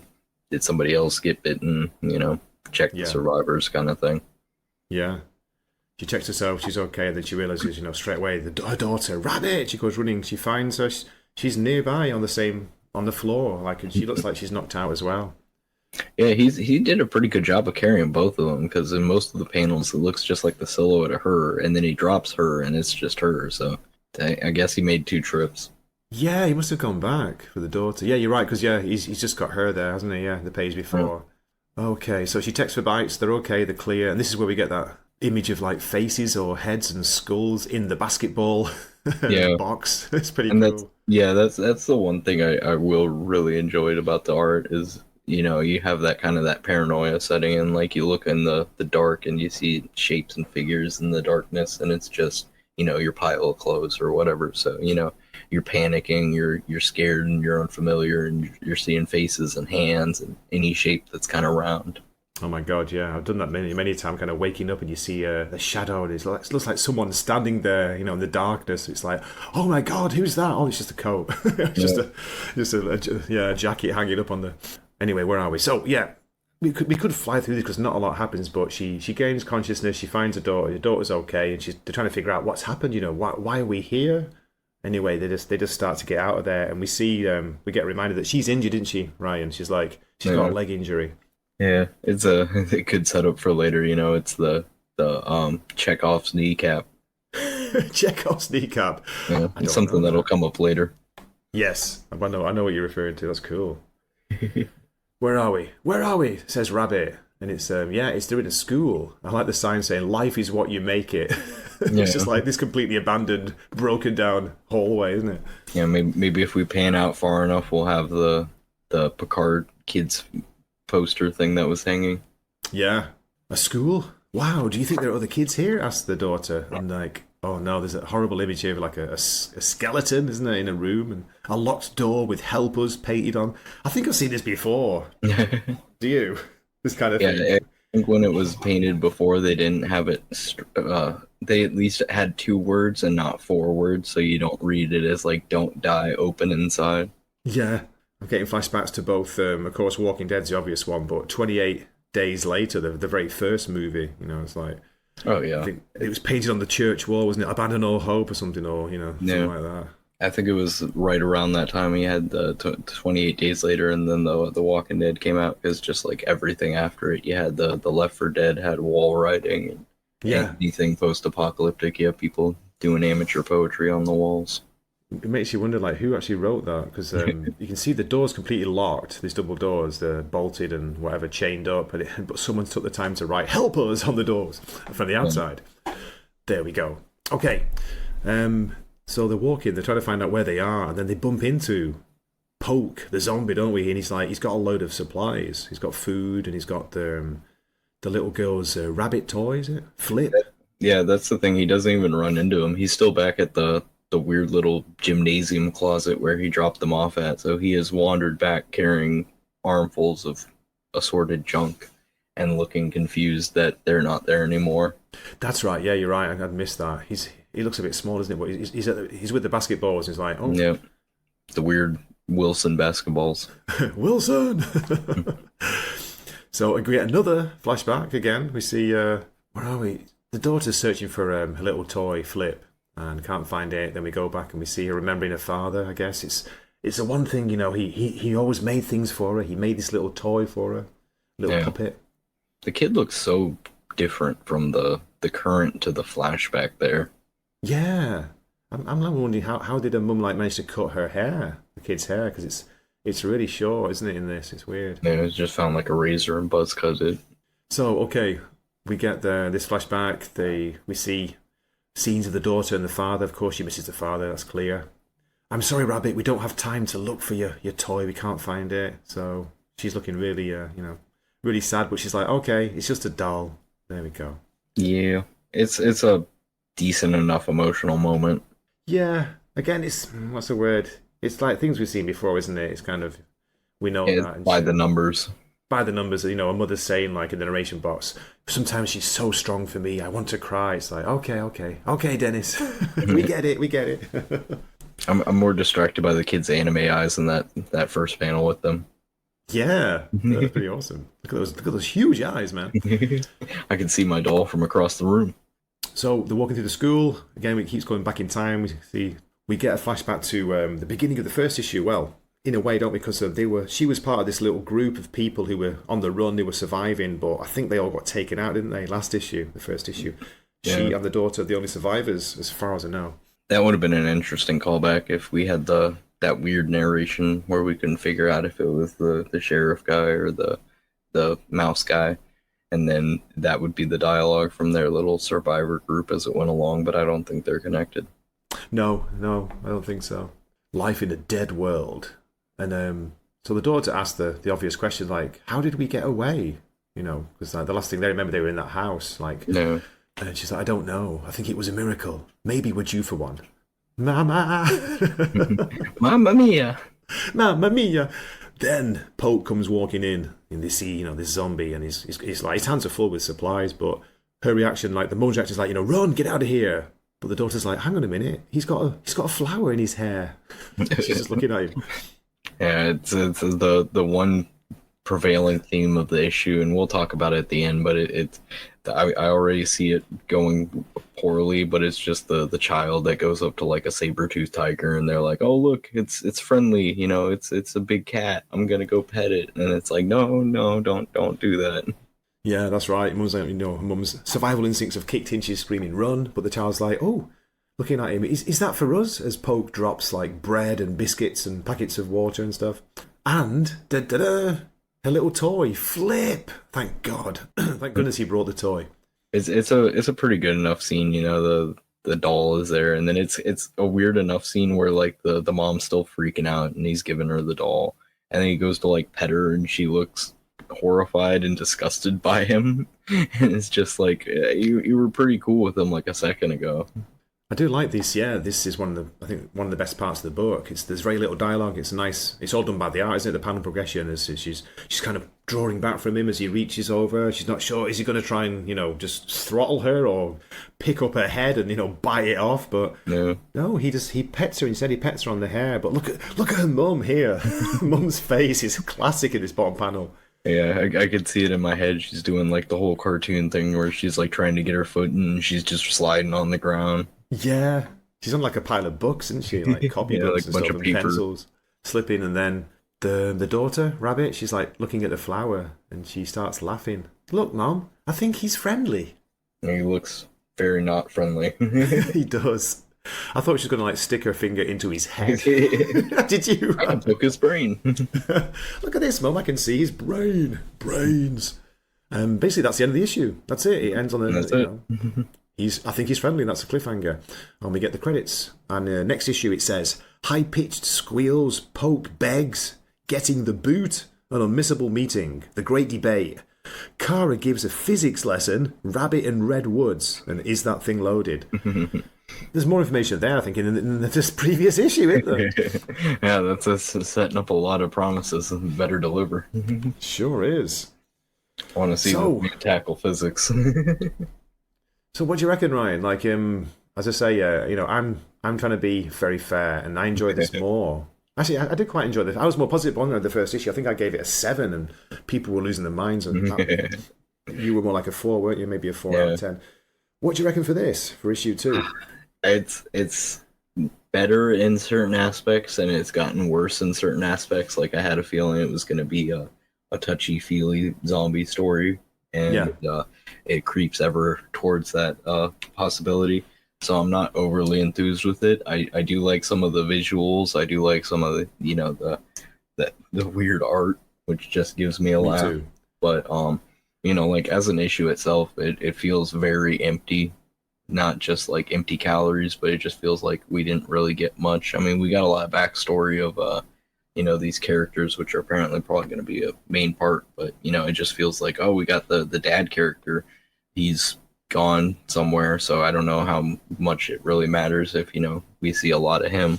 Yeah, I'm with you. Like, say it is a very quick issue. You can fly through it, and it's regular size now, isn't it? Like the first issue was I think double size. So I'm just scanning through some of the reviews on League of Comic Book Geeks. It's overwhelmingly positive, as you can imagine. But I found one which is like basically a 5 out of 10. 2.5 out of 5. Let's just have a quick read of this. This is by Wee Huey. Great name, by the way, the avatar. He says, a bit worse than the first issue, in my opinion. We spend a lot of time reading a fragmented backstory of 2 new characters. The other half is just them waking up, wandering around in a school for a couple of minutes, just to meet the main character again. This time the confrontation promises to be different than issue 1's cliffhanger. That's it. So yeah, I think it's pretty fair, isn't it? But he also points out the art. He says, the art is growing on me. I could get used to it. Well, as I've already said, I'm really digging the art. That's the best thing about it, in my opinion. So I'm going to go 6 out of 10. So a point off from last issue, but I still enjoyed it.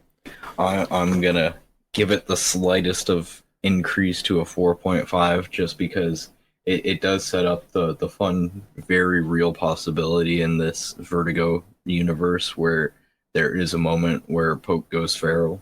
And we do have that moment where, there's a reason you don't keep wild animals as pets kind of thing. It's like there's a reason you don't have a zombie as a best friend.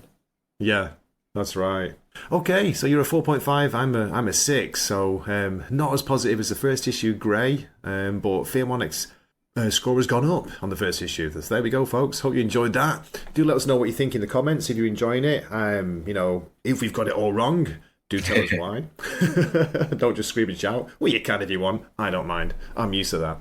And we hope to see you in a future review. This is Gray from Akasashi's Tea House, signing off for the day here. Fear Monic, any final words? This is C Guy signing off for the night. There we go. Take it easy. He swaps his longsword for a wakizashi, so All right, and that is it for the show. Thank you, everybody who was involved, and everybody listening, and everybody who isn't listening, and everybody on planet Earth. This crazy roller coaster ride that we call life.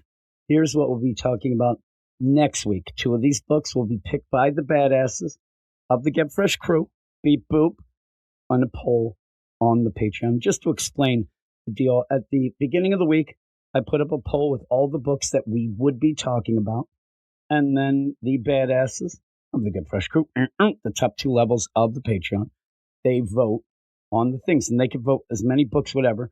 And then at the end, when we get near the end of the week, Thursday or whatnot, the poll closes, and the top 2 books are what are on the spotlight. And that's the spotlight bonus show. So if you want to listen to that again, this past week we talked about Action Comics and Emperor Aquaman. Now next week, we're going to have a bunch of new number 1. I think we should have a couple more new number 1s, including a new Titans book. You're changing the name again. You want to get people to get their eyes on it. Just putting on the top a new adventure stand. No, just make it a number 1, please. We're at the point now, and I know that some people, they're cringing right now. We don't need number 1s. Oh, I hate that. Again, Marvel does it to the extreme. That's bad. But at a point where it is hard to get anybody, it seems, to get in the comics, do whatever you can. Do whatever you can to do it. They just kind of seem... DC still, even with all this stuff going and the absolute stuff, it still doesn't feel like somebody's got a firm grip on the wheel steering this here ship. Still feels like we're a little off course. I don't know. We're not going to hit China or India. We're going to hit the Americas, but we're going to demand that it's what we think. I just want them to get more people involved. And again, it's a selfish thing that I would love to have more people listening. It's not even just that. It's also, I want things to get righted so that all the people, I would rather everybody who are already listening enjoy every book than have 10 million people in and out or whatnot. Because the people who are still listening are obviously big comic fans and can put up with a lot of bullshit, I think, is what the deal. Do you think that, Eric? No. He didn't think that. I thought he would. But again, I just want us all to, I want it to be that we're like trying to find books we don't like instead of the opposite. But we have a chance. There's a lot of new number 1s. Hopefully they're not number 2s. First off, on the Absolute side of things, Absolute Flash does come out. I might talk to my man Matt and see if he wants to talk about that, or even maybe Gray. I don't know. It hasn't been great. It's one of those books where it kind of is worse because you don't have like a reaction to it. It's the idea that it's like, it's not bad, but it's not great, and it doesn't do much. So you're just like caught in the middle. That's actually what an FU5 originated for as well. But here are the books that will be on the regular show. Nightwing, number 136. That's going to start a new story where Dan Waters said, hey, I'm going to do street level stuff. I think he just meant street because it's a haunted street. It's not street level. Just because you're on a street, his run sucked. It's terrible. There's one book that should have changed. Please. We have World's Finest Batman, Superman. I don't know if I can get somebody to talk about it, but if I can, we'll do that as well. And as you notice, I'm not going to go through the solicits like I do sometimes because I can barely get these words out. New Teen Titans, number 33. The ones that are starting like a bigger thing or a creative change, I will read these. I feel bad not to do that. Because New Titans, you have John Layman, he's off Titans. New Titans coming with Tate Brummel, Sammy Bassary on art. I don't know. Tate Brummel, I said it before. His picture here on the League of Comic Geeks, he has his head like tilted a bit like he's judging me, which is fine because I'm judging him and his writing, and the judgment is in. It stinks. That Batgirl is hopefully this is good. It's a new team. The team, I don't know, doesn't even make sense. Here's the solicit. Who are the new who are the new Titans? After helping save the world from yet another world-ending event, the Titans have earned some much-deserved rest. By the way, just that sentence is complete and utter bullshit. The Titans caused so many problems when they became the quote-unquote new Justice League. They should get a rest, all right. Back in Titan's Tower, which one? The 50 that launched into space? The one that got haunted in Bloodhaven? The Blood? Back in Titan's Tower, they're glad to be reunited again, but it almost feels too good to be true. Are these Titans who they claim to be? And if they can't trust each other, can they even trust themselves? Tate Brummel and Sammy Bassary kick off a brand new era for the next generation of superheroes. Now, this solicit, are you talking about the classic Titans team that we just got done with? Are you talking about this new team? Or is this just your way to get the new team? But don't confuse shit right away. Get the shit going. Ay. That sounds so convoluted. Yeah. So here's the new team. It's Tara, John Kent, Yara Flor, Wonder Girl, maybe Starfire with them. It's kind of damn, but you have the old team and the new team. But again, that's the thing. I like John. I like Tara, actually. I like Yara. I don't like Tate Brummel. We will see. We'll see how it goes. Next up on the docket is Lobo, number 1. I might be, hopefully I'm doing it with Fear Monarch. I asked him what books he might want to do, and this is the one he picked. So we'll have to get a time and a schedule and all that. So we'll do that. It's Scotty Young with art by Jorge Corona. There's that. I mean, I'm sure everybody's seen the preview in the deal. I don't know. I like a cleaner art style. I know that the art style that's in that deal with Jorge Corona, it fits Lobo. I don't know. I don't like getting all messy. You know what I'm saying? Here is the solicit. Vroom, it says. Vroom. I think they probably wanted me to read that with a little more oomph. Was that enough unfair? No. He's right. The main man's back, baby. And his ride is a motorcycle that moves at the speed of sound. But only if that sound is a ripping guitar solo. Yeah, this isn't getting me. Again, I don't think Scotty Young wrote this solicit, but whoever did, stop. You don't sound cool. You sound ridiculous. And you better, like, first off, there, I'm waiting for it. Frag is going to come. You got to mention Dolphin somewhere, probably, right? You better hop on before he leaves you in the dust with all the bastages. Boom. I should hit that. All the bastages. Where's my ding song? He's fragged for money or convenience. First off, I'm not jumping on any space hog with Lobo. I'm getting the hell out of there. You just sit on that seat, you got hepatitis. And then the shit gets worse and worse. The Eisner-nominated creative team that brought you a fantastic parable of adolescence in the Midwest, the story of an artist who embraces darkness a little too closely, and the tale of a gunslinger with too much grit to stay buried. What? Brings you a classic yarn spun in the star-kissed threads of the cosmic DC universe. I know that people laugh at me, but what the hell are they talking about? Name the book. It's a gut-soaked path from DCKO to the end of the universe, where Lobo is going to scratch his name and number in the source wall with a cool knife. The hell is this? Oh my God, he's going to scratch his name in the source wall with a cool knife. Not a lame knife. Not a knife that's kind of okay. A cool knife. What is he, the Fonz? Don't miss the mayhem. special guest, or tasty continuity. Don't you do it, it says. Did that sound good, Eric? Boosh. Yes, he likes. Yes, to each his own. To each his own. That solicit was terrible. It was awful. I can't breathe. Let's go on to the next book. Batwoman number 1. Oh, good. I have to read something else. Batwoman number 1. I'm not going to peg Simon, but I'm going to peg this book on him. He's a Greg Rucka fan, and I think that he would like to do this, whether or not it's on the spotlight or whatnot, but I kind of think it might be. But this will probably be a book me and him talk about. It is written by Greg Rucka, art by Danny. I'm looking at all the rest of these people. Danny has a cool look. Greg Rucka has like a beanie cap on. It looks like he is delivering a package, and the picture was taken through a Ring camera. Eisner Award winner Greg Rucka and the visionary artist Danny bring on the next level for Batwoman. Danny looks like a sweet lady.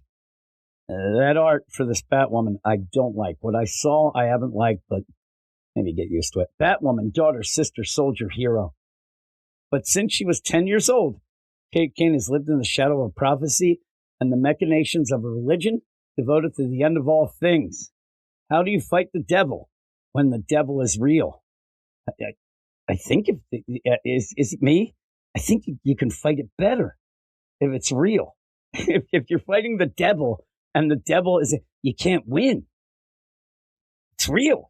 What you do is you put up your dukes. And how do you win? I just said, you put up your dukes. You start beating the crap out of the devil. Is what you do, right? Acclaimed writer and co-creator of the modern Batwoman, Greg Rucka returns the story of Kate Kane alongside visionary artist Danny, which I do like here. Most of the time I see Danny's name written just D, capital D, A-N-I, lowercase of the others. This, it says, D, capital D, lowercase a, capital N, lowercase I. Now we're talking. Now it's a code. D-N, okay. For a DC Next Level series that will redefine Batwoman and her mission for a new generation. They keep saying this new generation nonsense. Am I part of this new generation? I'm like the Pepsi generation. I think me and Stork are part of unfortunately, the licorice generation. The all sorts generation. Maybe I could be like the beans on toast generation. I've been eating a lot of beans on toast. I can't eat much. It's not even that I can't eat. It's just I can't really taste shit. So I've been eating some bland stuff anyway. I had some beans on toast. I made my own beans. Here in the States, they put a lot of the pork and beans with you, like Weezer sang. But if you know anything or in the UK, the regular Heinz beans, they're just like a tomato sauce. It's not as sweet. So I got a copycat recipe and I made them and they were really good. Take that, you jerks. But yeah, I think that that's going to be something that me and Simon will talk about. Let's go to the next one. Oh, yeah. Next is Wonder Woman, number 31. I haven't been able to record with Jared. Me and Jared record a little later than what most of the people that I record with. And I'm old and sick, so I keep putting it off. But this is the Wonder Woman book. Me and him will definitely be talking about it. It is the Wonder War beginning. I'm just going to go out on a limb. I shouldn't do this. You don't want to put words in people's mouths or anything. But I think Jared might not like this. And that's my guess. It's Tom King, Daniel Semper. It looks like on the cover that it's I guess that's supposed to be Cassie. It's hard to, or is that supposed to be Trinity? And I don't know. It looks weird. But they're giving the hey Fungu. They're giving the thing pretty funny. Hey Fungu. The Fungu and you too. The next books is Deathstroke, the Terminator number 1. I'll have to read this one too. This I thought more people were going to get excited about this, and I know some people are. But Tony Fleeks is writing it. And I end up doing some other things, some other podcasts and things like that. And I was always told, like, oh my God, this Tony Fleeks is so great. Oh my God, this guy's. Hey, the only thing Stray Dogs was really good. But Feral, I got bored with that shit immediately. He had a couple other things and then did a decent. I'm not liking anything. And so I need something from this old Fleeks fella to get me on board. But again, it's one of those things when people, oh man, everything he writes is great. And then I read this stuff and then I go to ask them, like, and they disappear. And then, oh yeah, I haven't read anything of this in a while. I'm like, well, why'd you tell me to write it and read it? Deathstroke the Terminator, #1. Carmine D.G. DeMonico on art, another artist that I don't really love. And Tony Fleeks. He's on the Fleeks, he is. He's got his trucker cap. Looks like he's looking down on us. Right? You know what I'm saying? Brittany Holzer is editing it, so it's damn well it's going to be good, right? She's solid gold. Here is the solicit. The world's deadliest assassin hits the next level, just like Esposito. With Tony Fleeks and Carmine D.G. DeMonico. Soldier turned superhuman assassin for hire Slade Wilson has made hundreds of enemies in his day, and now one of them is taking his world apart piece by piece. The hit is out on Deathstroke as he evolves into his purest form, a Terminator out for revenge and ready to kill anyone who stands in his way. Sounds like the normal deal. Prepare for brutal violence with over-the-top action and intrigue from the twisted mind of writer Tony Fleeks. Stray Dogs. See, they put that's the one. Uncanny Valley was okay. I got bored with that, though, after a while. With pulse-pounding art by Carmine D.G. Monaco. Pulse-pounding art. It's kind of sexy, if you ask me. I don't know that I've ever had my pulse pounding because of art. I don't know. DC's contract killer, Boogeyman, is back and bloodier than ever. It looks like he's like looks like he's killing a bunch of like maybe clone soldiers on the cover. It looked like something from the X-23 book back in the day. And he kind of has a weird look. Yeah, it looks okay. It's not the greatest of covers, but it is next level, like Esposito. So, yeah, Tony Fleeks. What else do we got? What else do we got before my voice completely goes? Here we go. What is we have Superman Unlimited is the last of the books. So we do have more books. So that's cool. And I'm going to check something right now. Most of the books should have, at this point, a jumping on point, if you ask me. And in fact, maybe if I could get somebody to join me, I will also have Catwoman on the podcast again. Maybe we'll bring that back. I know that Brad has mentioned that he's pretty much caught up with Catwoman. I am not, and I won't be. I'll just read this issue. But sometimes we don't have a lot of time or we have too many books, but maybe we'll mix that in as well. I'd like to get back to doing every book. I just have to find people and time, and also time and people, but vice versa. But we have Superman Unlimited #11. I'll just tell you, it's Dan Slott and Lucas Mayer. I like the art in it. And in it, it does look like you have Reign of the Superboy tie-in, and you have Little John doing crazy stuff. So I don't know how that's going to work. But it's the final moments of John Kent. It's, I'd like, I'm going to read this one. What's worse than a fifth dimensional imp? A lot of things. Probably like Eric, right? Oosh. Yeah, he's worse. A fourth dimensional demon, or a third dimensional jerk, or a two-dimensional wife who vapes in your face when you got all these problems with your lungs. John Kent faces off against his greatest archenemy, a terrifying time-bending foe who's attacking him years before they've ever met. Witness the final moments of John Kent, Superman. Also in this issue, Superboy? No, really, wait, what? Yeah, you better not miss this one. This is the one that people are going all nuts because there is Super Sons, Superboy John, on the cover. And every time this happens, people are like, oh man, they're doing it. And like, no. Already reading, you got a fifth dimensional imp, a fourth dimensional demon that is bending time. I think that's what's going on. I don't even want to look, but I'll even look in because it's I'm looking at League of Comic Geeks, so they'll have some comments from when the solicits came out. The first one is, I'm not a diehard de-ager, but I think this will be great. That's not what's going to happen. Yeah, so I don't know. This person actually says they've already read it. This was a couple days ago. They said, just finished, and while I have my thoughts on it, low-key think that this is the best possible outcome. I hope they stick with what gets done here and don't pull out. That person's trying to get people excited. But it says in the solicit, call your retailer now. Reserve your copy. Don't tell me what to do. The idea, like you're sitting there and like they're telling you in a language that should be the normal thing that you think. Hey, go and get it. Like I could, oh my God, I better call my retailer now and reserve a copy because I can't wait. Honey, call my retailer now. I need to get this book. What?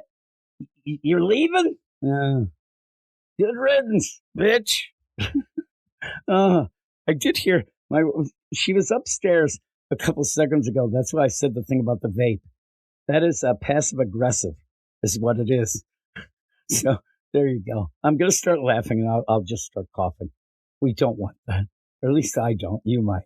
But yeah, what's that bitch? Oh, she's leaving still. Oh, well.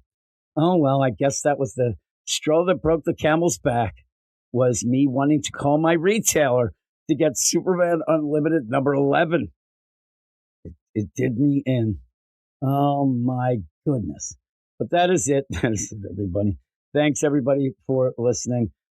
Please forgive me for my idiocy and my stupid voice. I can't help it. I can't even sing me. I can't even do it. And in fact, I want to give a shout out to Stork. Stork was talking now. Most people won't even know what we're talking about, which is, 99% of the podcast. But Stork likes an old song that we used to have on our Spotlight bonus show. And I was going to record a new one, have to update it because, we're trying to wipe Eric out of existence from the show. And so I was going to do a new one with Simon involved, all these things. But I couldn't because I can't sing this week. I'm going to do it, though. I'm going to get it done. But that's it. If you can tell, I'm just about to start coughing. So we're going to get out of here. So thanks, everybody. And I hope that you come back next week. And if you want some more, you want to support us for all we do, please go to our Patreon, patreon.com/weirdscience. And you can get shows for, as little as $1 up to being a badass, all that. And I do believe, indubitably, I think that we have a Patreon-only show next month. So the next time we have a Patreon-only show will be the end of April. So if you want to get involved with that and get involved in everything, please do.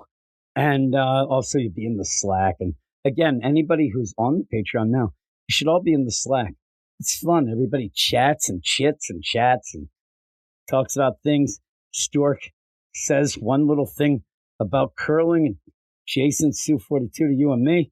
He attacks him and besmirches the honor of his wife. Like, you're missing out. Anytime somebody even gets close to dying, like if there's a report, oh my God, that guy's career's dead, Gabe will be right there to post it. He loves death.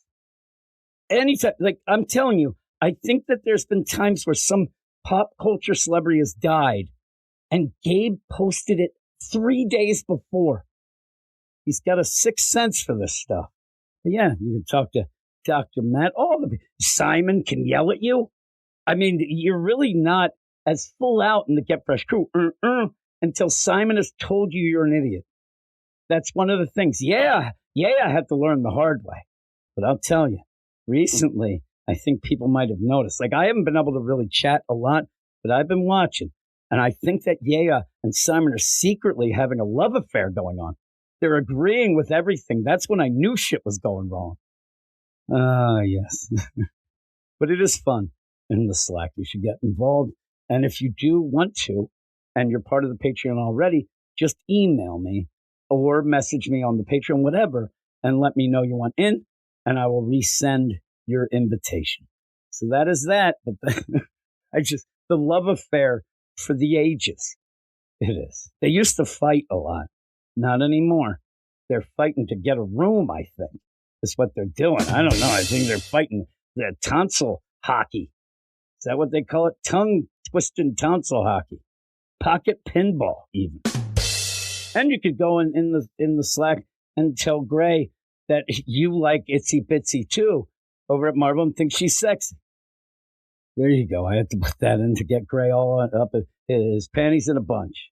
But that is it. And by the way, speaking of which, too, if you are listening on the feed or you just ended up jumping into this episode, God forbid, we also have an absolute podcast that I do with Gray and Dr. Matt. So check that out on the same feed.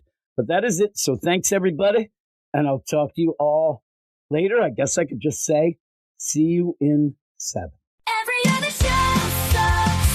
That's why you're listening to us. Every other show sucks. We're the only one that isn't us. So thank you for being smart. From the bottom of our heart. Thank you for being smart. 'Cause everything that us just thinks like a fart.